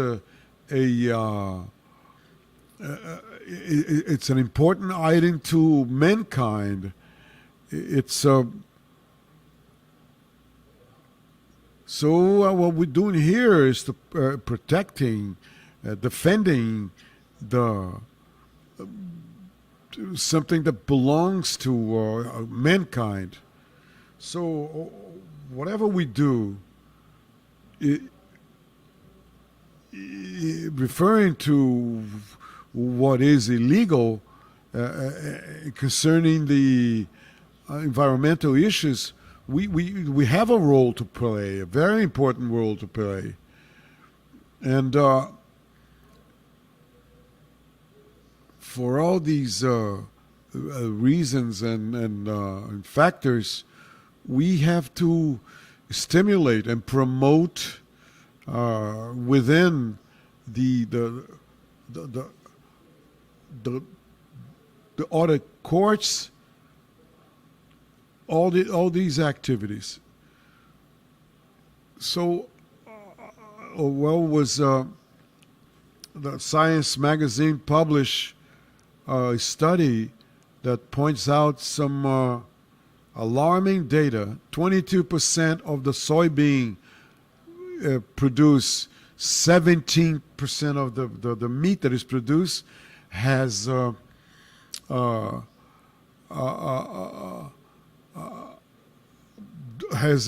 created or done some kind of environmental damage.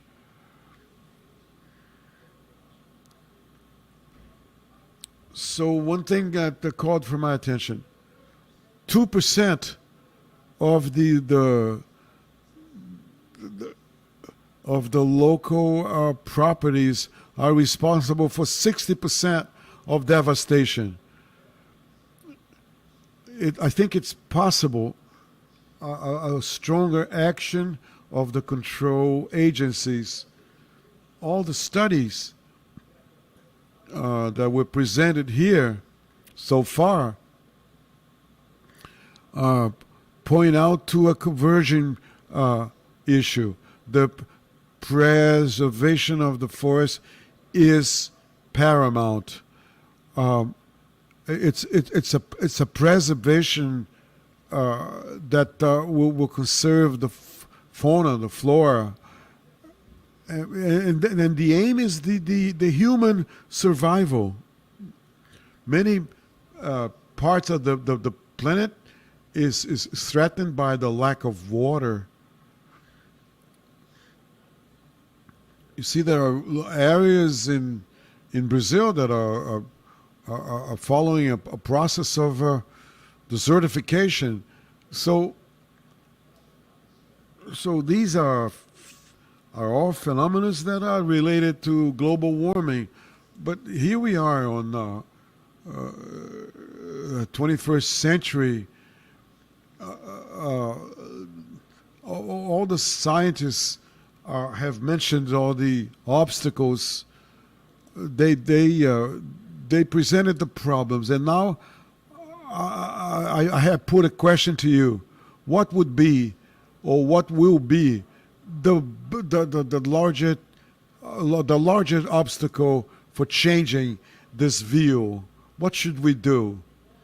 And what can we do to fight the negative attitudes, the negative speeches, and also populational habits?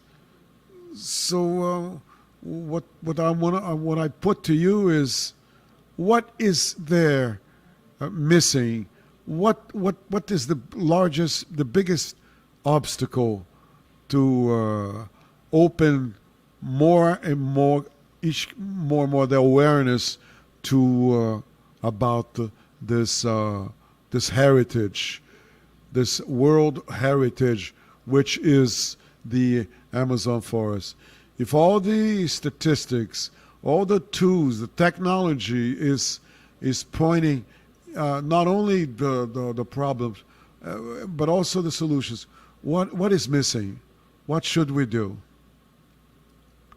Júlio, thank you very much for the invitation, and I'm inviting you for future partnerships, so that we can introduce new tools that are produced by the audit court.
Lá na outra isso não acontecia.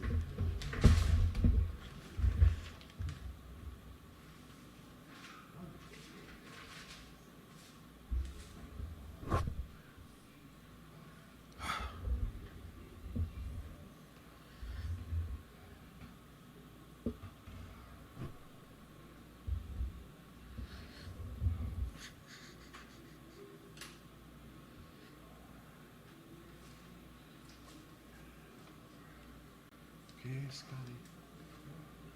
Quem é esse cara para eu voltar aqui?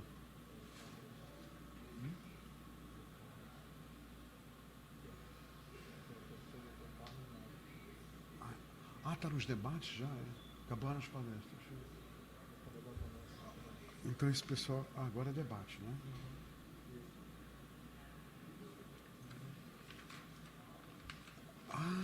Então nós já passamos esse cara aqui, né? E agora tá o... Então vai acabar? Vai até que horas?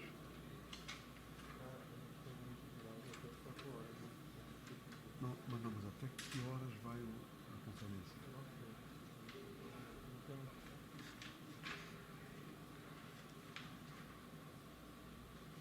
Os povos todos já falou. Cadê? Tá. Então temos mais 1h30, né?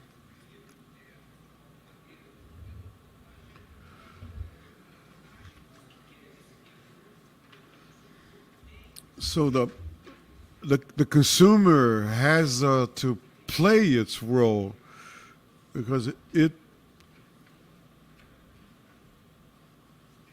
will prioritize the national farming activities that follow the law, that obey the law.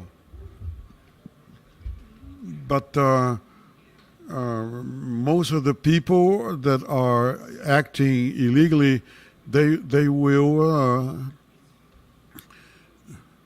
not measure efforts to make the situation even worse. So we need a greater involvement of the armed of the army. So the consumer has a very important role. In short term, to reduce the problems. Let me mention one data. In those years when deforestation declined, the production of the farming production of soy doubled. When law is reinforced, it will incentivize the legal producers. When there are space open for illegals, those people will take advantage. So there's no discrepancy between legal production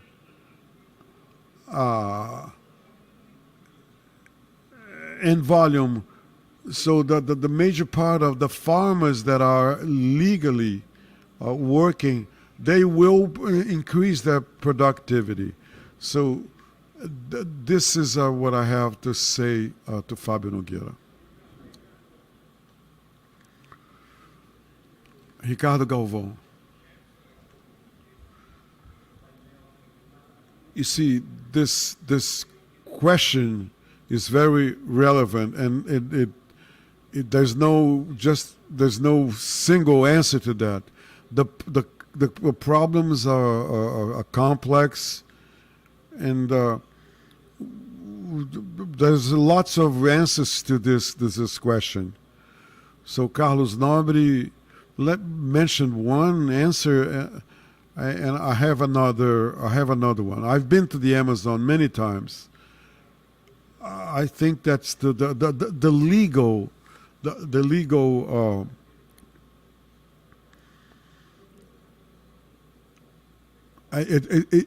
the legal activities is something that have to be promoted and supported.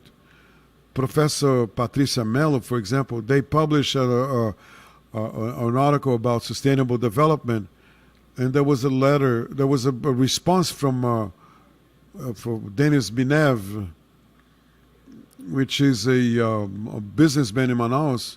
He says that the price of legal wood in Manaus is seven times more expensive than the illegal wood. So if people want to do something illegal, the bureaucracy is very complicates everything.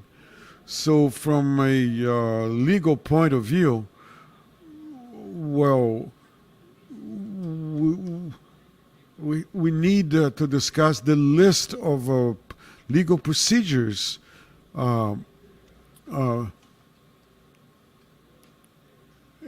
of course the land ownership is also something important.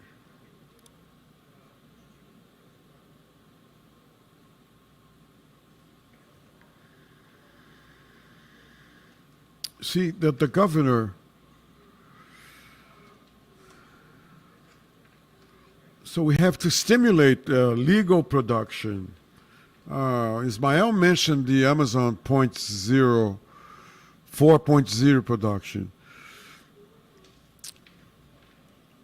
We have to incentivize the local production in accordance with the characteristics of the area.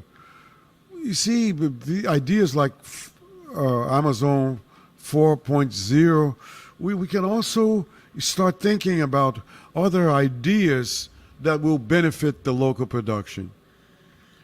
But the most important point, and we have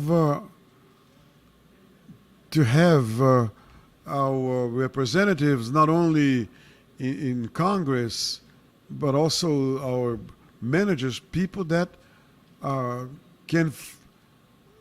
that feel that it's important. The development is important to the financial development of the Amazon.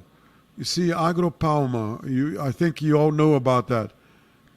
I spoke to Marcelo about it. All the production of Dende oil is being used in degraded areas, and this is very important. You see, we have to fight deforestation. We need a proactive attitude, actions to replant the devastated areas. So the legal system has to make it easier to the businessman to legalize his business and his activities.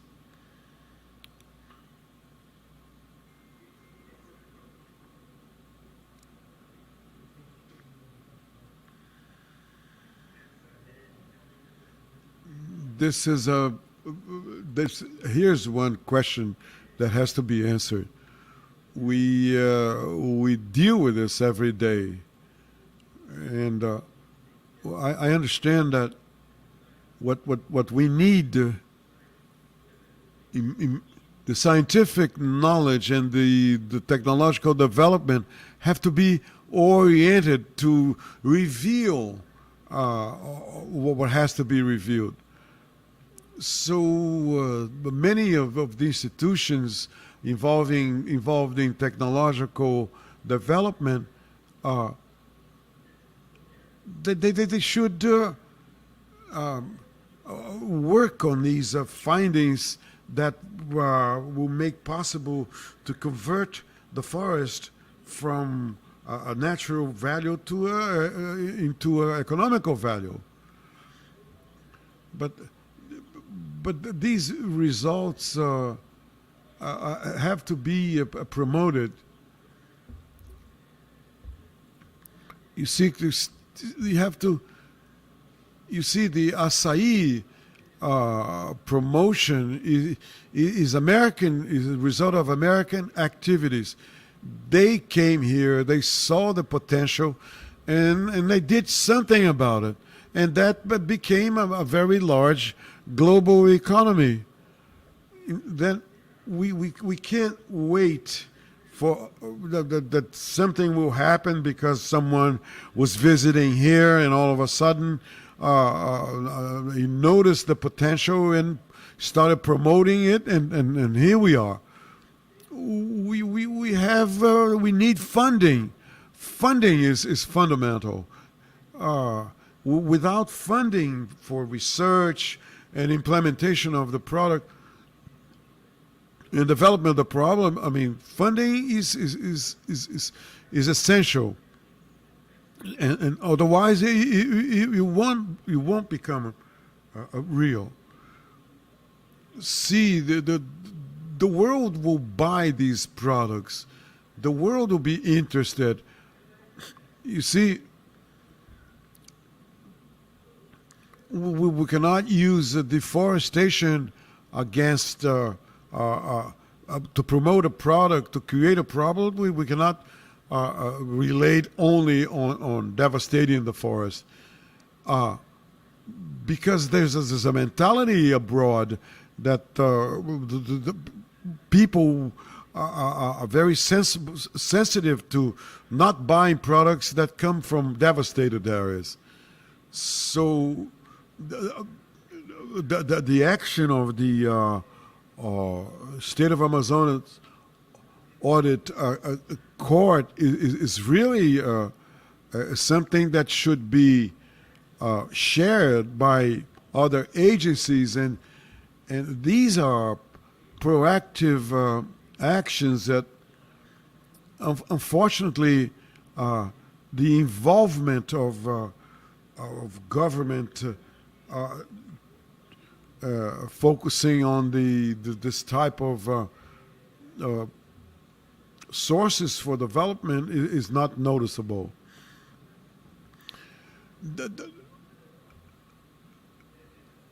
You see, the studies have shown that we have a gigantic economical potential.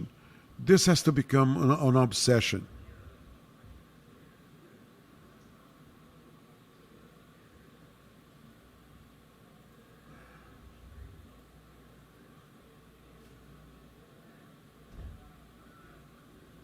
We would like to invite Jeanne to make her presentation.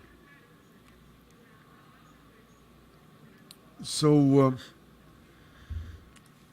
we'll pass the floor to Jeanne Marques Ferreira. Well, greetings to all.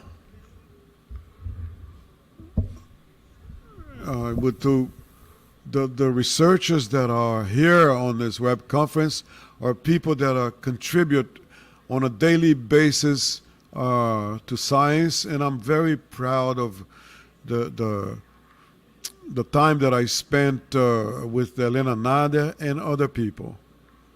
I will share now my presentation.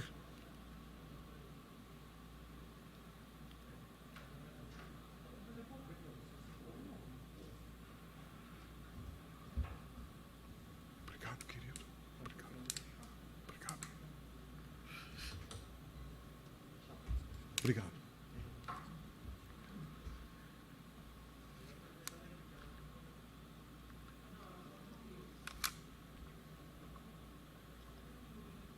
Well, let me get started here. This conservation unit auditing integrates a project, a larger project that started on 2013,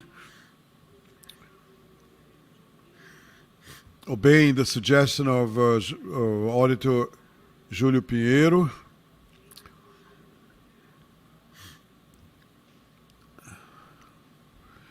The auditing of the conservation units of the Amazon. This is the second stage. It was done in 2019 involving the audit courts and the union court. The methodology involved the management plan, human resources, financial resources, administrative structure, territorial consolidation,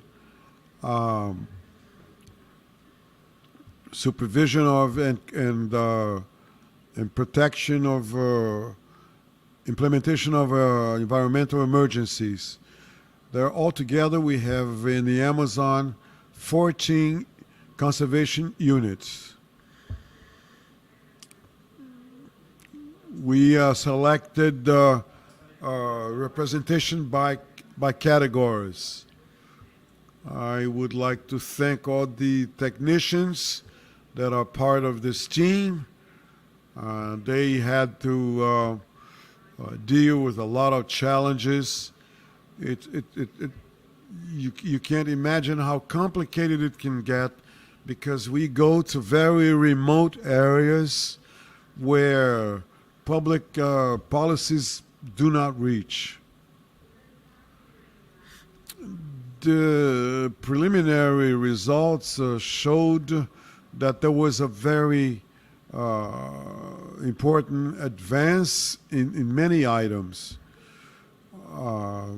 Management plans, the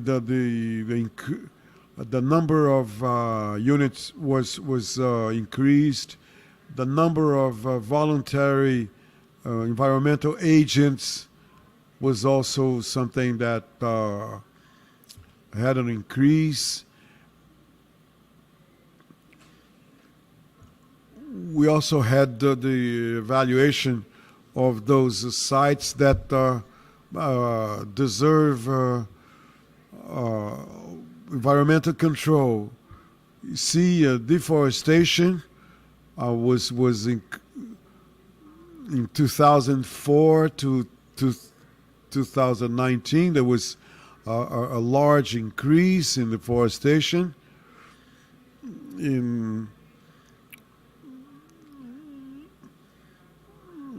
We had some isolated units, like in the municipality of Barcelos, where there were no, for the past 10 years, there were no reports of deforestation.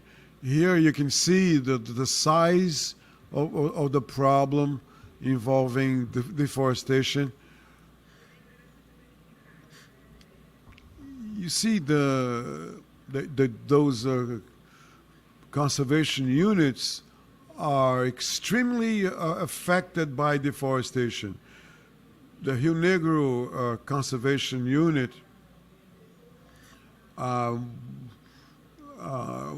was reported there, people making selective logging.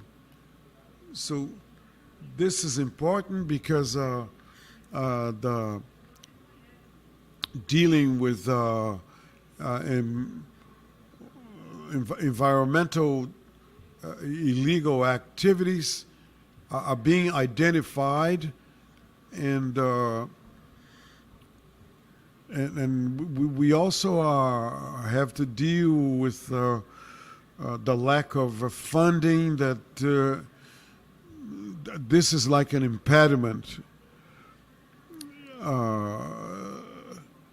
It's important to identify that the international agreements are very, very important, and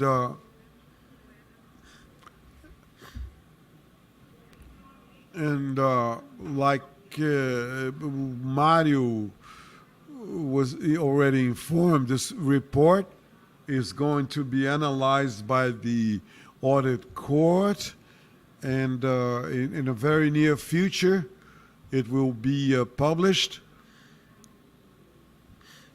And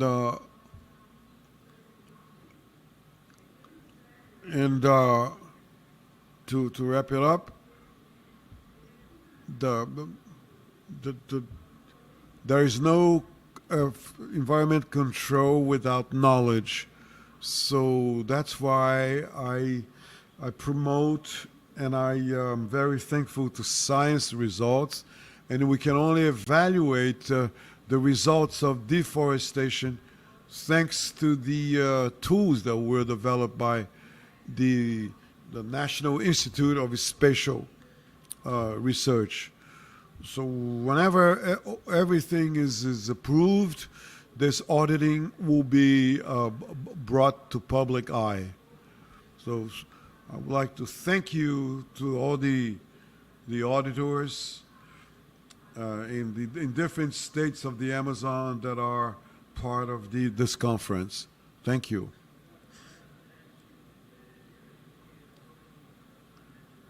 Annette, she works here since 2010, and she has joined our team, and she has a highly qualified person, a professional, and I believe that before Annette, the results were not as had not as much volume as they do now, due to the good work that she is developing. So here is pass the floor to Eduardo Taveira. Thank you, Julio. Congratulations for the role you're playing into making the audit court of the Amazonas so involved in environmental issues, bringing to us so many important results. Greetings to Fabio Nogueira, and also to the state and federal universities. And when we talk about public policies, this is something that we have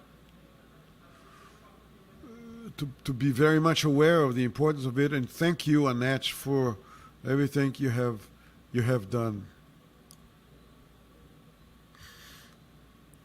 And Annette has done a great work in protecting the conservation units.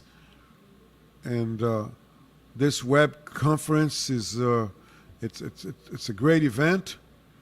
Today we're celebrating the day of the conservation and protection of the forests, and we will mention and approach the challenges that it takes to protecting and conserving the forest, involving the indigenous populations, the commune populations, because you can't deal with the Amazon in a very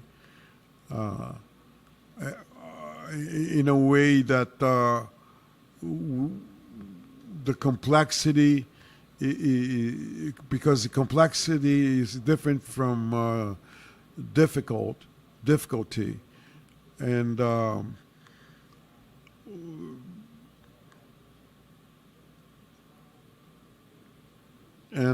based on this, I would like to approach some issues.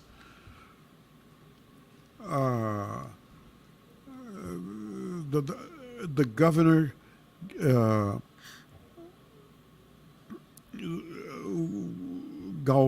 Professor Galvão understood that he was blaming the small farmers for the devastation, and what the governor wanted to say was that if we don't establish a support system for those people that are living in the remote areas and promoting income.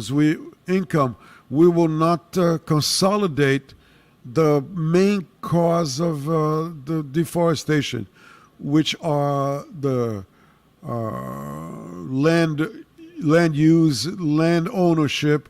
So I agree with the governor that to ensure those rights to small populations, it also has to do with the social pressures, and those people are surrounded by a lot of riches, and but they do not have an insured access in accordance with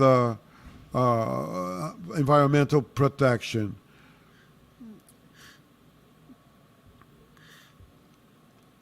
There are very large illegal activities, and those are generated due to the political fragility and all the other issues that will not conciliate the Amazon reality and the living situation of those people. Okay, all the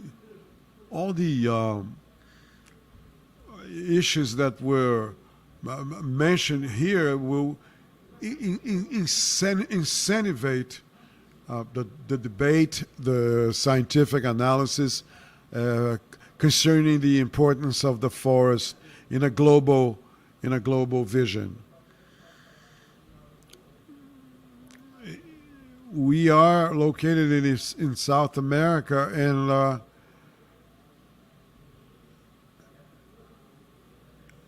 the process of environmental service is so important. Farming and so many other activities depend on the amount of rainfall.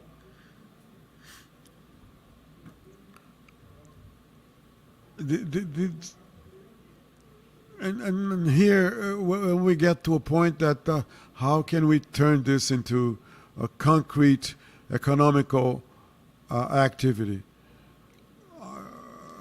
Let me profit from what Fabio said. We cannot push an idea to be implemented in the Amazon without considering the reality of the area.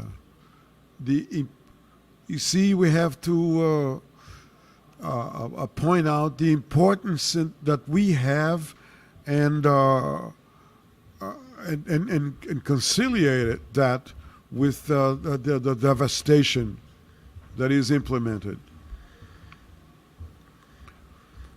Amazon, the state of Amazonas and the state of Pará are islands that are still in development, under development. And one of the largest challenges is to decline the rates of poverty and the capacity of local scientific production. It's an area that has a very small number of doctors and scholars, and this is a reality that is going to be easily shown through a project like the Amazon 4.0. We have invested in a lot in the implementation of the environmental laws, so that these communities will profit by it. I want to homage here all the traditional communities of the Amazon. These people have to be promoted, supported. We need a new economy based on forest management.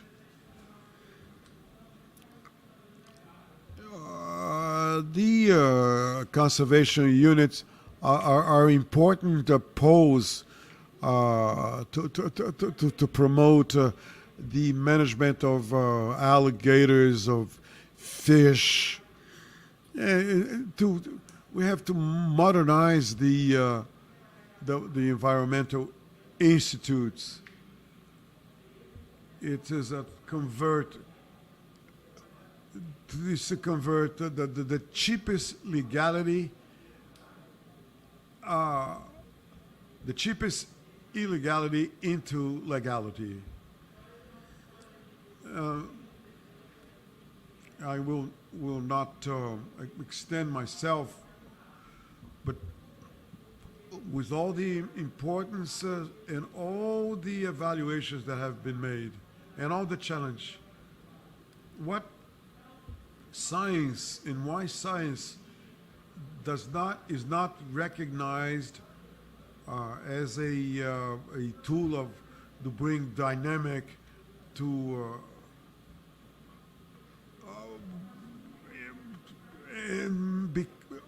converting the results of science in a popular item. Why these messages that conserving the forest and damage to the economical results are still very much in need of discussion. We're not talking about dreams here. We're talking about concrete, solid opportunities. And how can we convert this as an item of the speeches?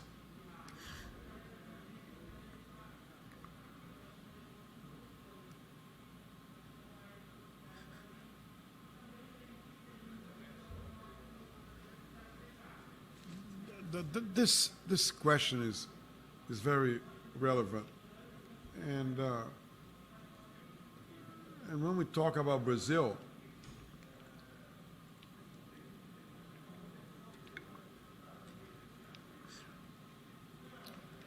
well, it's not only in Brazil but also abroad.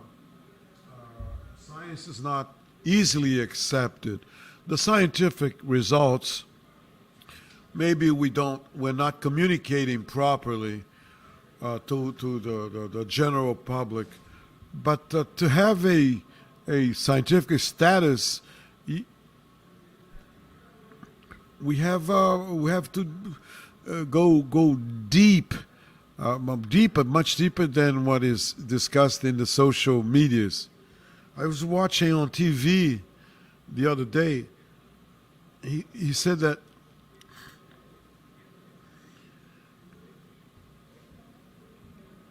you see, they mentioned that through the social media, it's easier to communicate. But let me give you an example how hard it is to bring to the public eye the scientific information. I was the president of the Brazilian Society of Physics, so we receive a lot of demands and we have to respond. So when I was the president 5 years ago, I received a demand from a student in the state of Ceará. He asked me, what is a Brazilian physics society think about what Olavo de Carvalho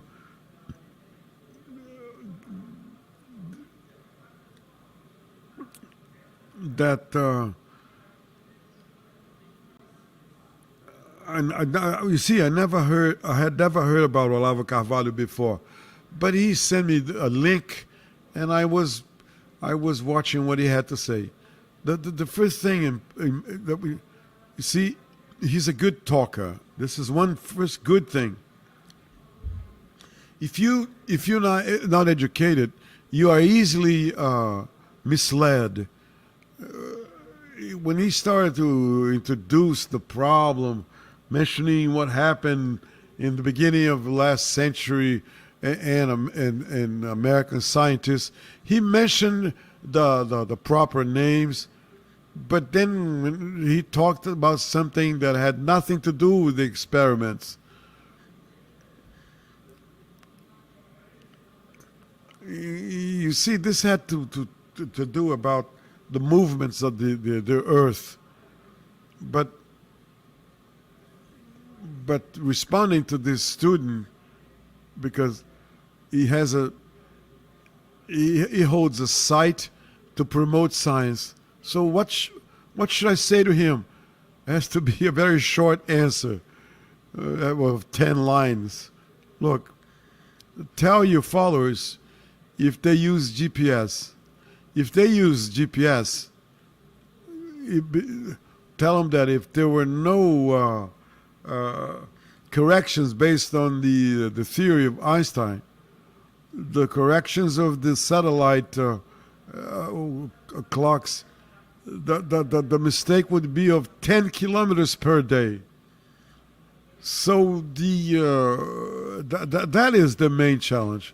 And when you focus on global warming, this is something that is not only referring to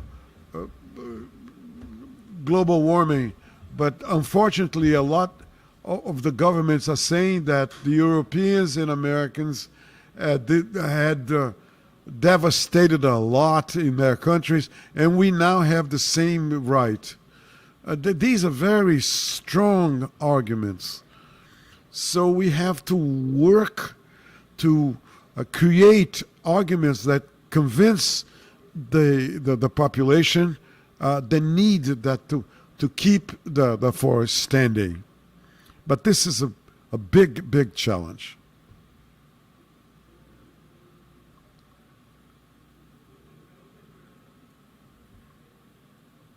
Ismael Nobre.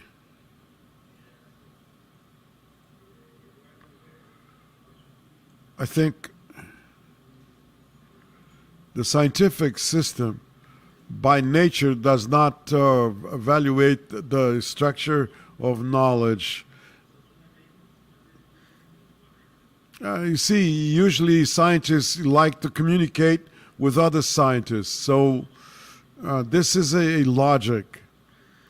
But on the other hand,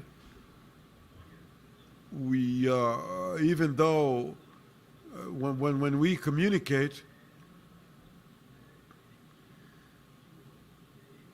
there are the interest groups that think that science is not well illustrated, and they can start a counterpoint that will not stimulate the scientists to talk. It's there are some moral stoning that have happened to other scientists that have come public, that brought to the public their findings and studies. So what we have to do is to work together with scientists and build a narrative that how they should share the scientific findings. I think that must be a link between the communication area and the science. Let me give you an example of situations when the communication was well done. You see, the global changes, climate changes, 90% of the population is aware of the climate changes.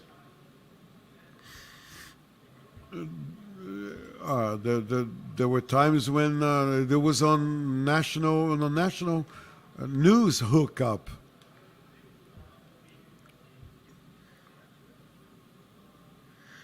So a lot of people were exposed to the information about the global warming.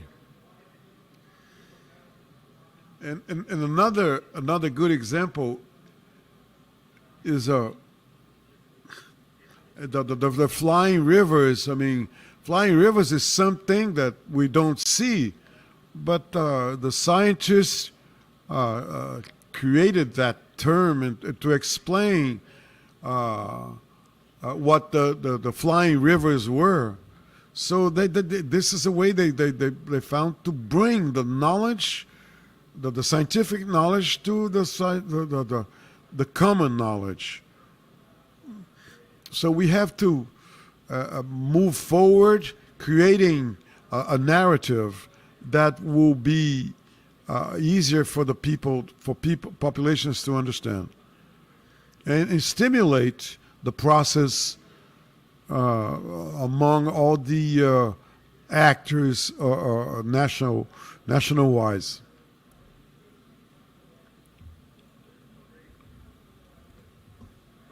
Ismael Nobre and Carlos Nobres they are brothers. Allow me to mention, I just noticed here on a social media, Facebook or something like that, the Brazilian president, we are the only country in the world with legal reserve. In the Amazon, the owner of a large farm, he cannot disturb it. But if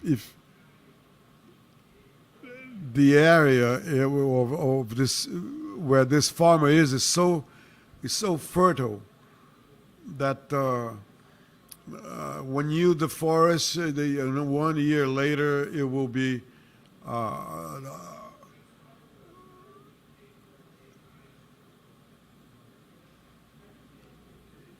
the Brazilian president is writing in the social media something that scientifically is not accepted.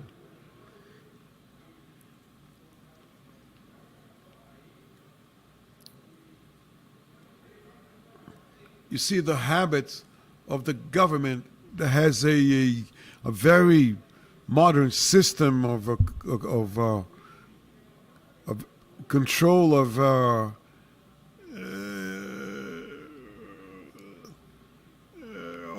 deforestation and burning of the forest, and then the president comes and says it's not a fact. He says that the soil is fertile. You see, is rich. And we know that the soils in the tropic is very, very poor. And the forest exists because of the forest, because it recycles itself. This is well known by science.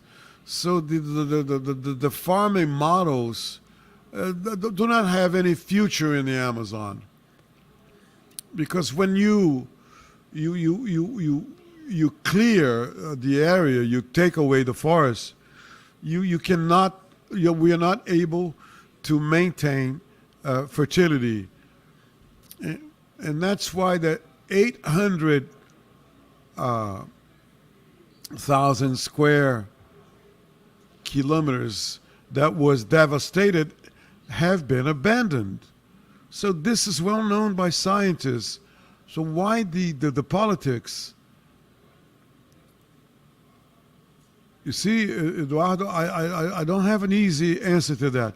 Why the politics are so disconnected from what is indicated by science? Of course, in many ways, the political class deals with illegal interests.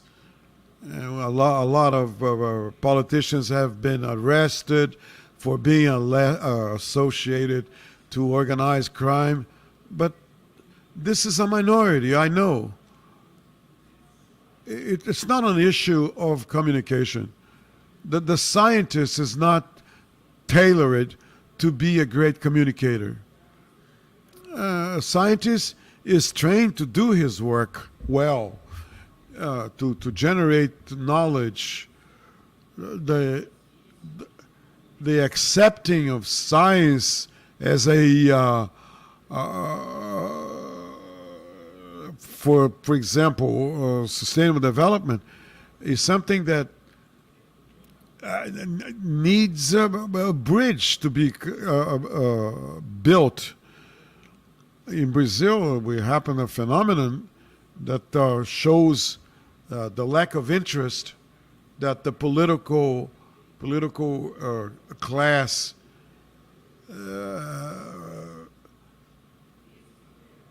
does not have for science or scientists or scientific results.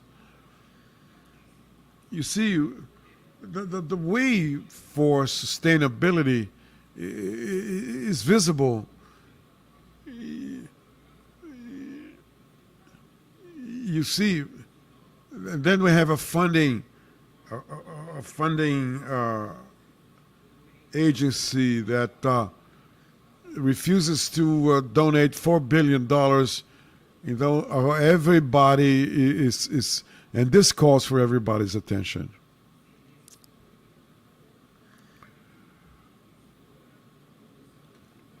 You see, what the president wrote yesterday on Facebook shows that he's not willing to change what is there now.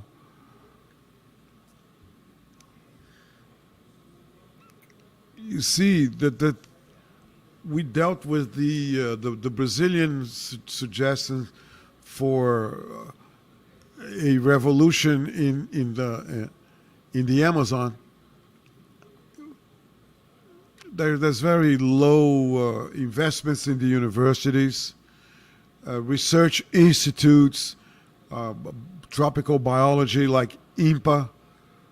So we made a proposal in this document. The government, state and federal, we asked them to invest $1 billion in the Amazon. And a lot of people criticized, said, that's a lot of money. No, it's not.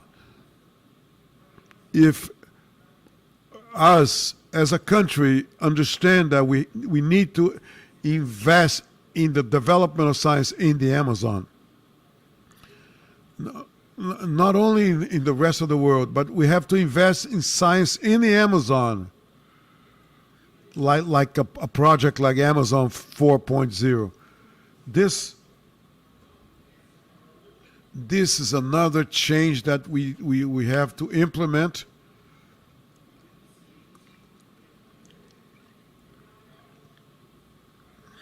Efficiently by the governments. We have to invest a lot more in the scientific training in the Amazon. And what we have noticed in the past years, it was a very large cutback on the investments in the foundations and of science and technology, something that brings a lot of concern to a lot of people.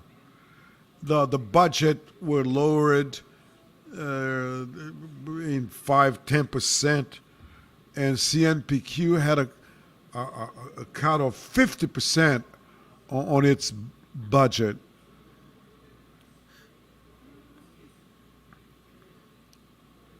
See, South Korea during the crisis in 2019, it increased the investment in science and technology.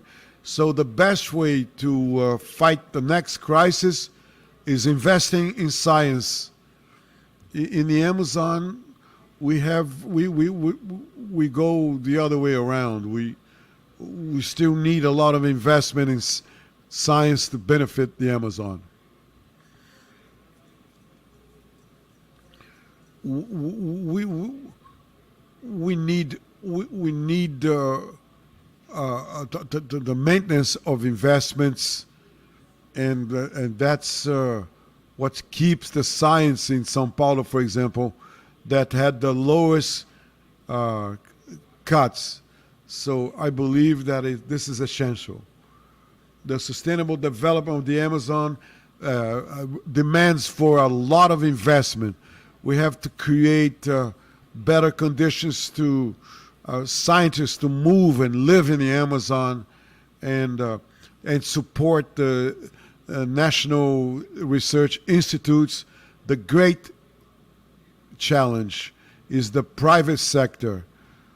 The private sector invests a lot in the whole world. The products that hit the market come from the private sector. So we have to convince the private sector to invest a lot more in science. The 4.0 will be a success if the private sector decides to invest in it.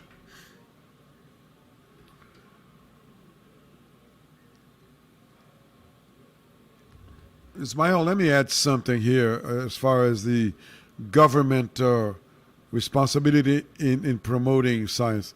Last time I went to Manaus, I went to Rio Preto da Eva with the Dutch television. We went to see the deforestation areas, the poor people that were burning the forest, and he asked me if I was a scientist. Então, why you don't accept the theory that the Earth is plane? But then the Dutch reporter asked me, in Brazil, the people believe that the Earth is plane. What do you do about it? What do you do about? The Dutch reporter was surprised that the Ministry of Education does not publish anything, doesn't promote anything to show people that the Earth is round. This is what I wanted to add.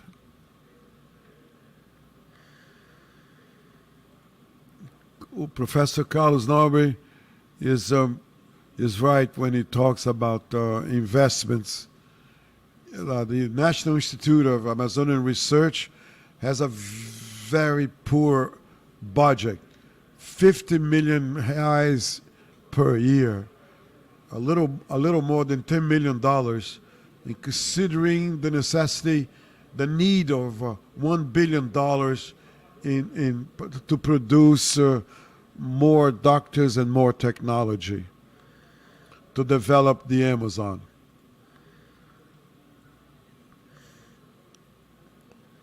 But we have a lot of questions here, and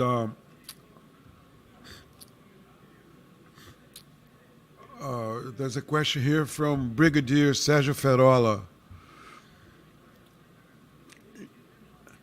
The dilemma that is faced by the Amazon region reflects historical facts that come from long away, of poachers and collectors, the humans to respond the needs, eliminated species, and open.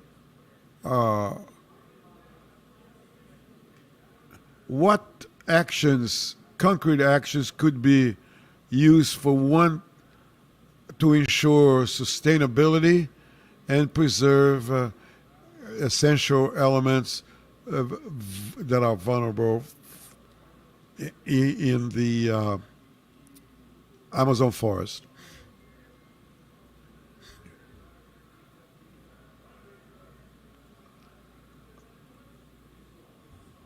Professor,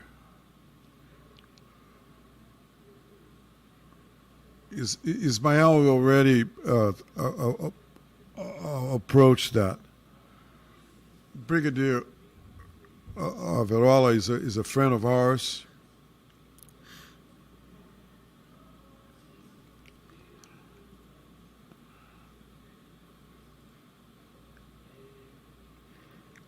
Look, when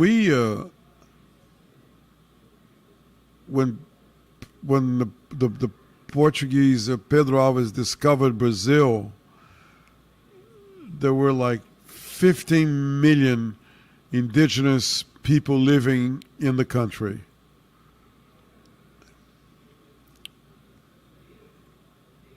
To live well in a forest in a standing forest is possible. And then when we face the present model,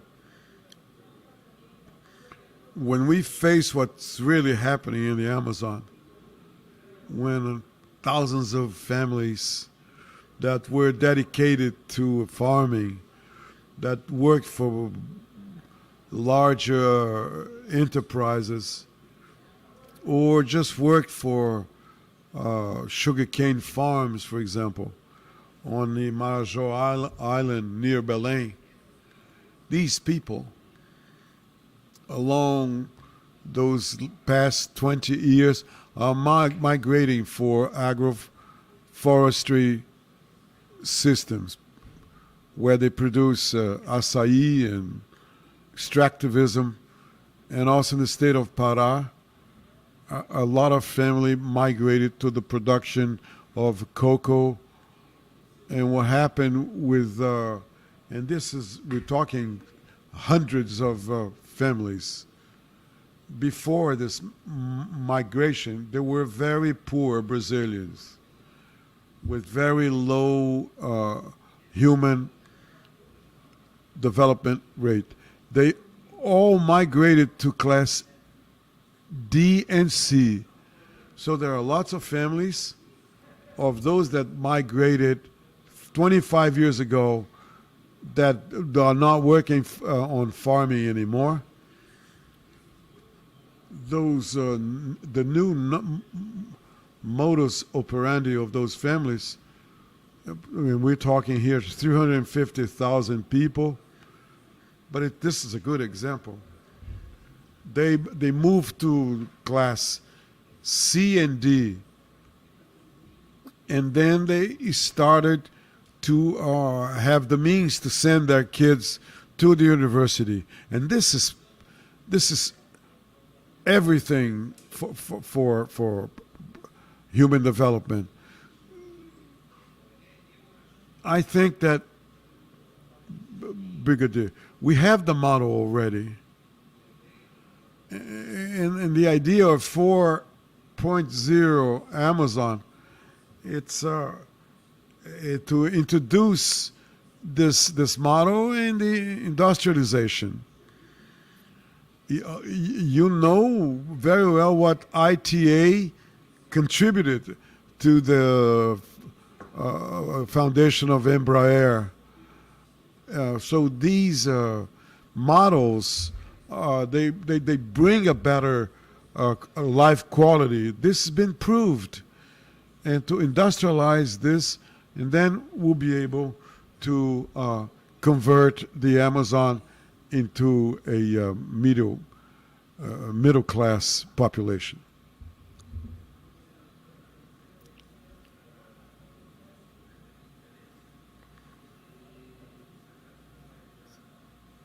We've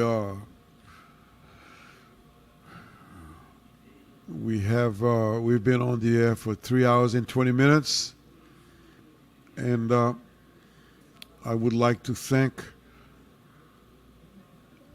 all of you. The advisor Fábio Nogueira had to leave us. I told him 3 hours of event, but I would like to pass the floor to our lectures for the final consideration. Ismael Nobre, please. It was the last to talk. He's going to be the first one to talk now.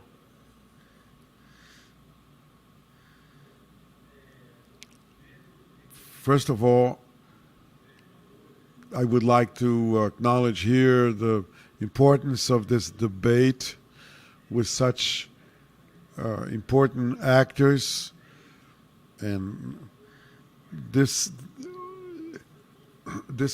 is something that will create a sequel to all the ideas from science, research, business, private business, and a new dimension that is becoming more familiar to me due to the work that I developed with advisor Julio. And the stimulation is something very important.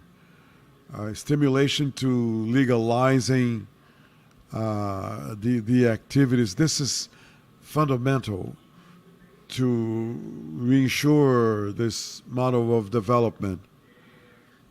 So Amazon 4.0 brings a new vision, and now we know how hard the productive chains so far doesn't hold a strong economy. Now we have the demands in the Amazon, and we are trying to unite with it with the new technology. So here we are with a new model. We have a lot of evidence based on the ONGs that develop good works all over the Amazon. And this is something that we have to make it available to as many people as possible, and motivate people to say, I want to be part of this movement. So these tools are important to control, to manage, and I believe that in long term will bring profits not only to the Amazon but to Brazil as a whole. And this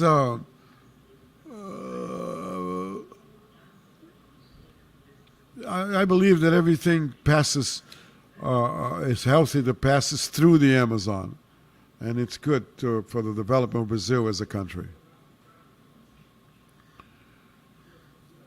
Professor Carlos Nobre, thank you very much for the invitation. This was a very important event. I hope this will be remembered as a historical web conference. Congratulations for the level of the debate and for the importance of the audit court is giving to the issue of environmental protection. In the 19th century, products of standing forest, the main products were Brazil nuts and rubber. And I believe that symbolically what we have to design here and follow up is a new Brazil with a powerful bioeconomy based on our biodiversity, and that will make this riches as a factor of social well-being, mainly to the Amazon population. Let's this is a space of that the tropical countries, and Brazil has to lead this movement involving biodiversity. Congratulations to the audit court of the Amazonas for the initiative, and I hope that you will keep on pursuing this model. I hope that this is not only an event, this is not a month. Let us keep on searching for a new Brazil, this quest for a new Brazil. This is something that the agencies, state agencies have a very important role to play.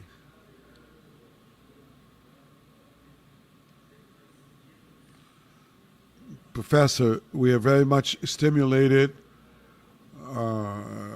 We have been doing this environmental control in the Amazon for 10 years now, and we know that we're on the right path, and we're going to go on on this quest for knowledge.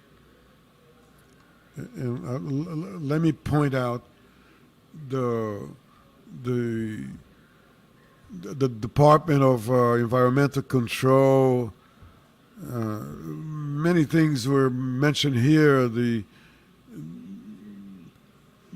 conservation units. This stimulates us a lot, and we are sure that we are on the right path. Thank you. Thank you for the invitation.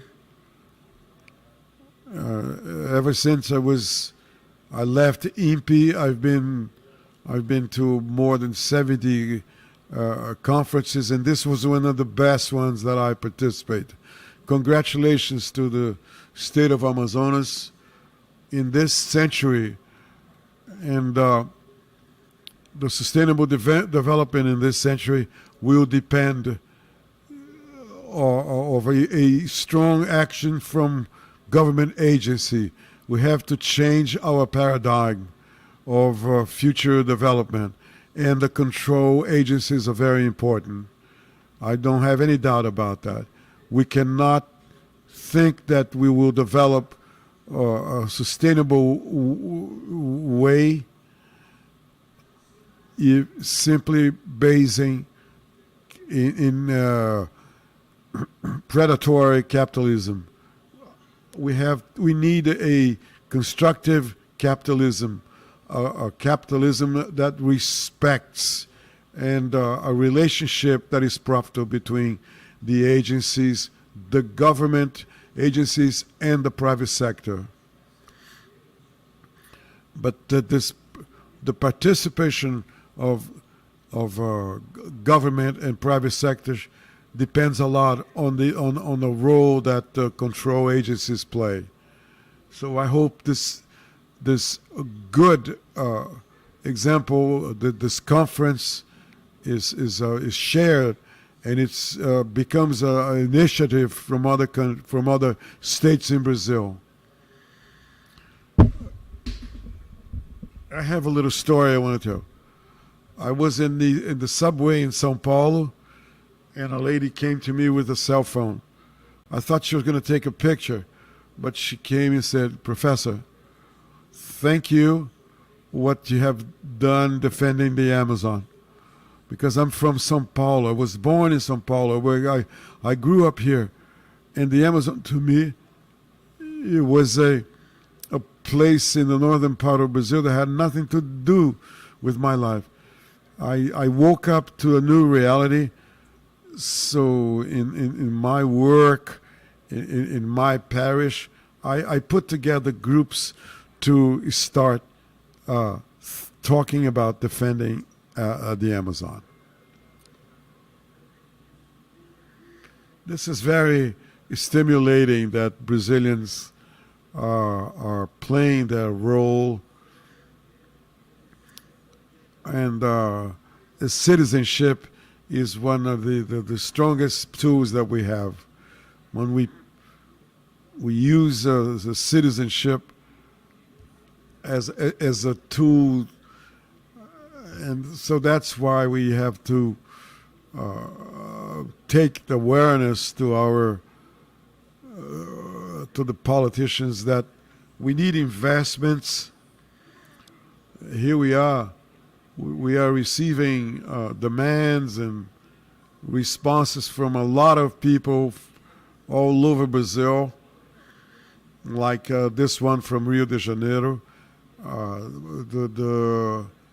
just want the world and Brazil to know that we have been for the past 10 years working with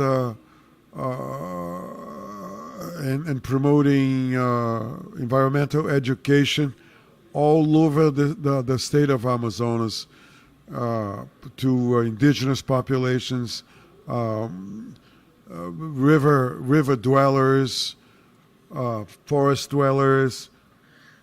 So we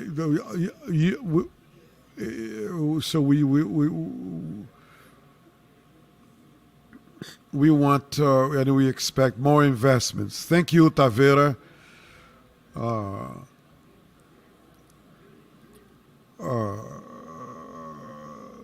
He doesn't face the audit court not as an agency of punishment, but an agency that can help in the promotion of the work methodologies and the constitutional policies. Thank you, Eduardo Taveira. Thank you, Professor Henrique, for your participation.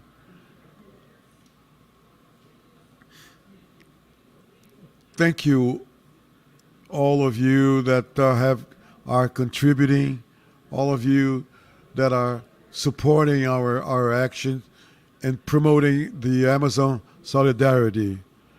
Dr. Fábio, thank you very much for your contribution. You are very important in the building of all our actions. Congratulations for your app. So we want the citizens to play their roles, informing the control agencies about what is happening, and we turn our vision to the risk and not to the damage.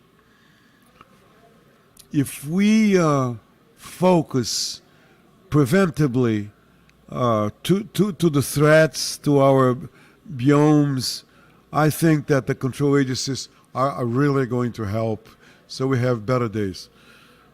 And Annette, thank you. You are our partner. Thank you for your presence, the presence of all of you. And on behalf of President Mário de Mello, I would like to thank everything that was said and done today. Everything that we did for the betterment of life quality in the state of Amazonas. All of you that are part of this event, thank you very much. Thank you, the technicians.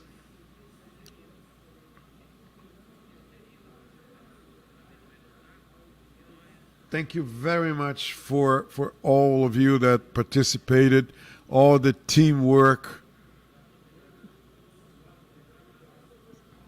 Thank you, Carlos Nobre, Ismael Nobre, Ricardo Galvão, for your participation.